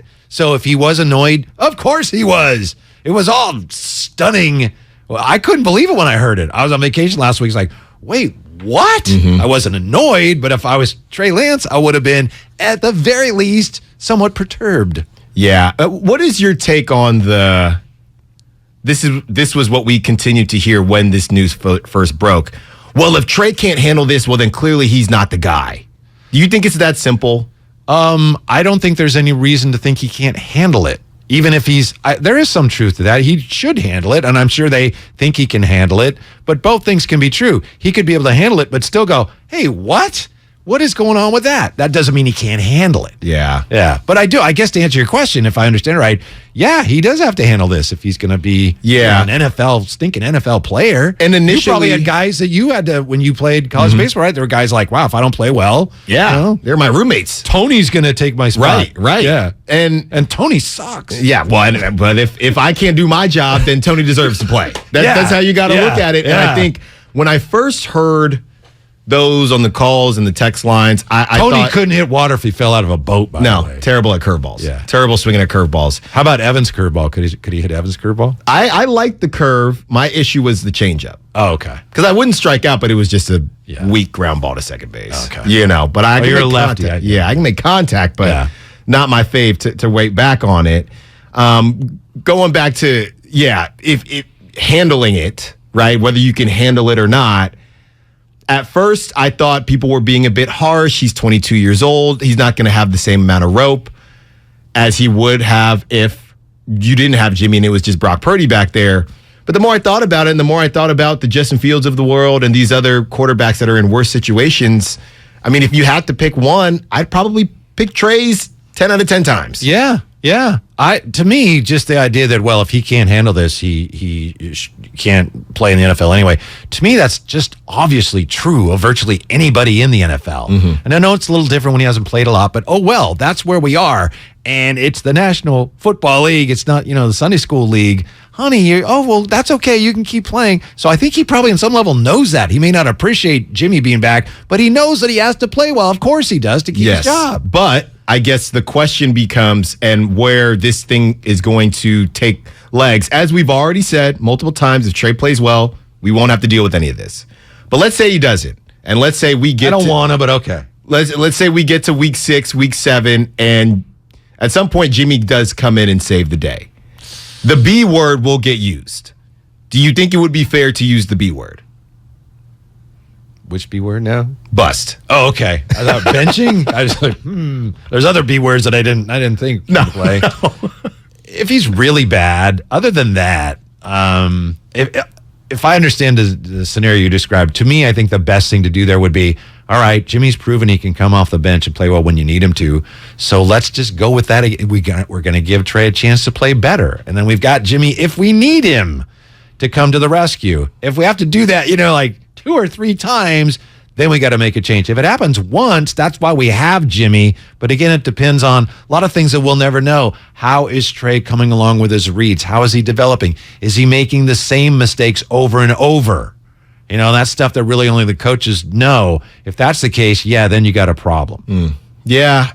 It's just, even if you just look at this more big picture. He's going to be fine. He's going to be pretty fine. good to good, and then eventually he's going to be really good. With some flashes, he's going to be fine. He's going to be fine. But if you do what you did and you bring Jimmy back, we're going to have these conversations, which we probably wouldn't have if it was just Brock Purdy back there. But at the end of the day, if you're a Niners fan, are you just a little tired of this? Yes. Right? I mean, you went up, you gave up the picks, you get the draft, you're thinking, great, now we can just start fresh. Yeah. No more back and forth, no more drama. Oh, wait, we got the project QB. I've been saying for the last couple of weeks, well, thank goodness, at least we're finally, Jimmy, whatever happens, we're going to be done with that. Yeah. And we ain't. No.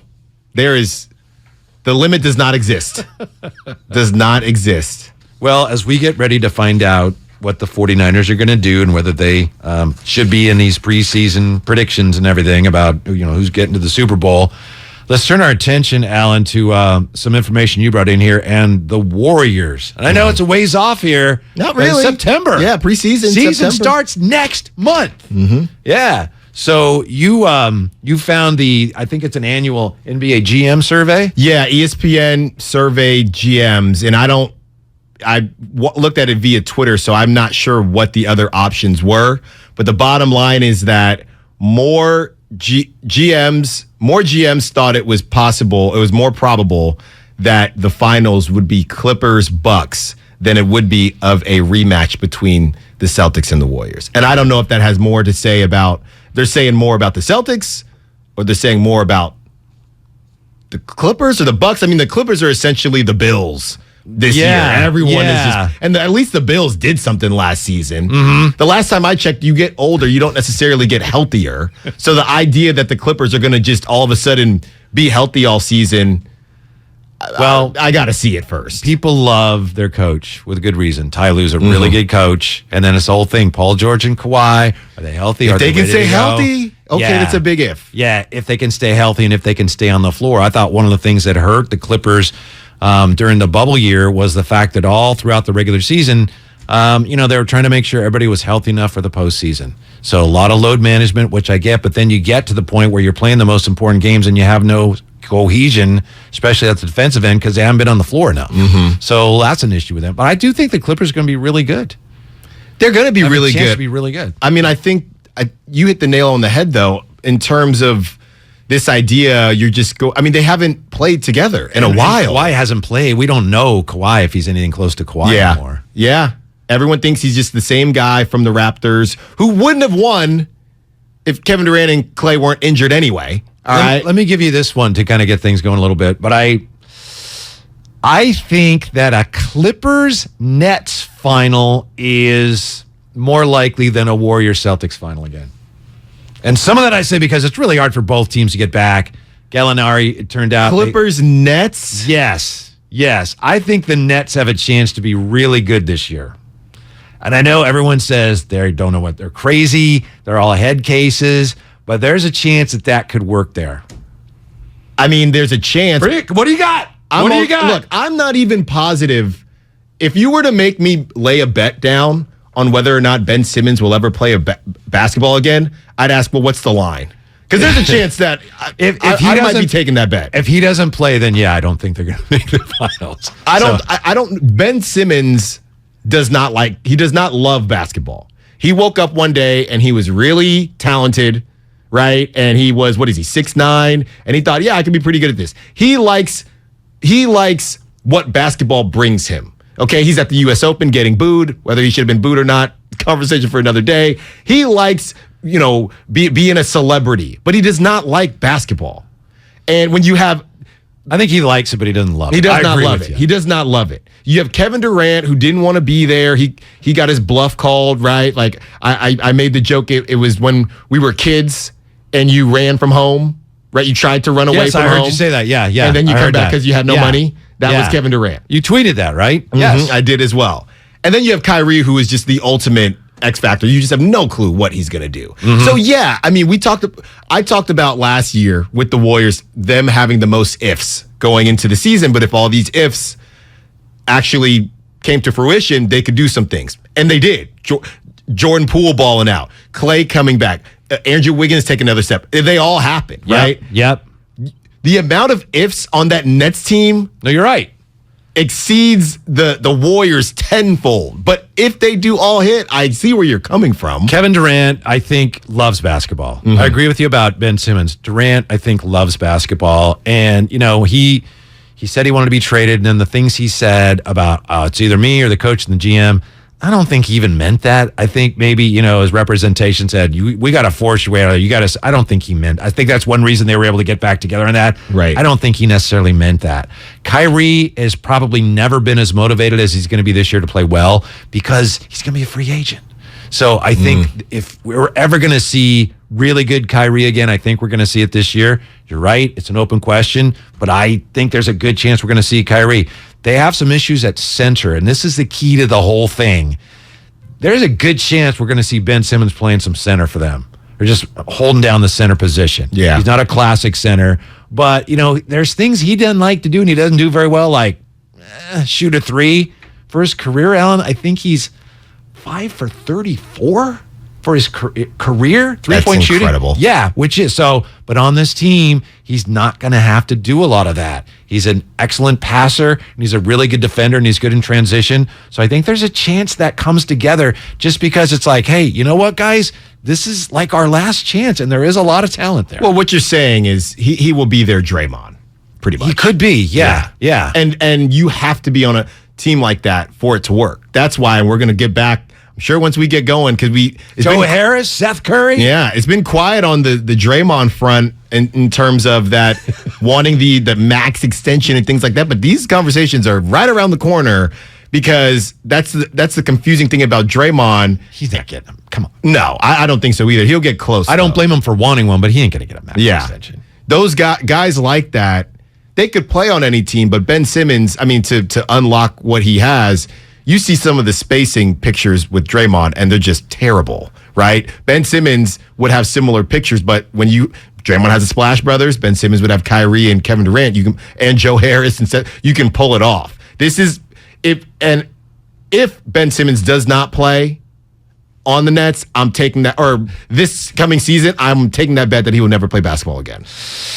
Yeah. Did you? I don't know if this is true. I heard this, that when the Nets are playing home games and Ben Simmons plays, they're going to take out the 3-point line and they're going to put in a 3-pout line. Did you? Is that true? Or gosh. Have you guys heard that? Is it? No. Yeah, okay. I saw it on the internet, so it's probably not true. Cite your sources. Yeah, there you go. Hey, Albert Breer told me. Okay, the Warriors from the 510. The Warriors may have had the most ifs, but they also had the most championship experience with their players and coaches. And yes, he didn't say it or she didn't say it, but culture. I think that played a role last year in what we saw from the Warriors. I think it's going to be really hard for the Warriors this year. An older team, to come back and do it for a second year in a row. I'm not saying they can't do it, but I think it's going to be tougher for an older team to get back. They can, but it's going to be really tough. You need Kuminga to take a big step for multiple reasons. And this is something that, How about Jimmy Wiseman, too? Well, you just need him on the court. Yeah. I've got a low bar for James Wiseman right now. All right. But seems like I touched a nerve there. I'm sorry. We just got to see. You're right. You know, people come after me on Wiseman because I never thought we'll see. But yeah, I'm with you on Wiseman. I'd like to see him play more. Here's the elephant in the room in terms of here's the big Warriors. fly in the room. It's probably regenerated and is coming back again. Andrew Wiggins and Jordan Poole at the end of this season. Everyone that I've talked to, if you look at the cap numbers, it's becoming more common knowledge that one of them will not be a Warrior after this season. And if Kuminga does his thing, it allows you to let Wiggins walk. But if you want to, maybe you would rather have Kuminga and Wiggins instead of Poole. But if Kuminga doesn't take that step and you still need Wiggins and I would say Clay is important too. How much defensively can he do? How much better is he now, being more time removed from those injuries? Those are the big question marks because money-wise, it doesn't seem like they're going to be able to keep Jordan Poole and Andrew Wiggins. And now you got Draymond on the side saying, I'm trying to get cashed out too. Yeah, because Wiggins will be unrestricted, right? And Jordan Poole would be restricted. Yes. Here's the interesting thing about Kuminga to me, and I see it more the way you have, and I always have. I see Kuminga as more of a 3, and he can certainly play 4. Some see him as eventually a replacement for Draymond. I've heard that too. I think it all remains to be seen. We don't know who he's going to be. Yeah. He could be. He's still only, 12 years old or whatever he is? Yeah, he still can't walk into a bar. Yeah. So a lot of that's going to depend on physically just how he matures. But that's the thing about Draymond. Draymond, I don't think there's any way, if I'm the Warriors, I don't even consider giving him a max extension because of his injury history and how old he would be at the end of that. That said, he's going to be hard to replace. It's like Kuminga will be Draymond. Well, Kuminga can't give you this stuff Draymond has given you. Right. We Really do this stuff unique player. all this time. We do it all the time. We call Patrick Mahomes generational talent and then say maybe someone else has the next Patrick Mahomes. Well, which is it? Mm-hmm. Right? We do it all the time. Yes. There's not going to be another Draymond. Thank you very much for listening. Enjoy the rest of your holiday. Make sure you don't go away. Alan, thank you so much. I very much enjoy working with you. It's been fun. Love it, Whitey. Yeah. Always a good time. And how about Evan and Sterling today? Huh? Sterling, MVP of the station today. Wow. Yeah. Speaking of the 49ers, the red and gold roundtable with Bonte Hill, Damon Bruce, and Kyle Madsen. It's coming up next right here on 95.7 The Game.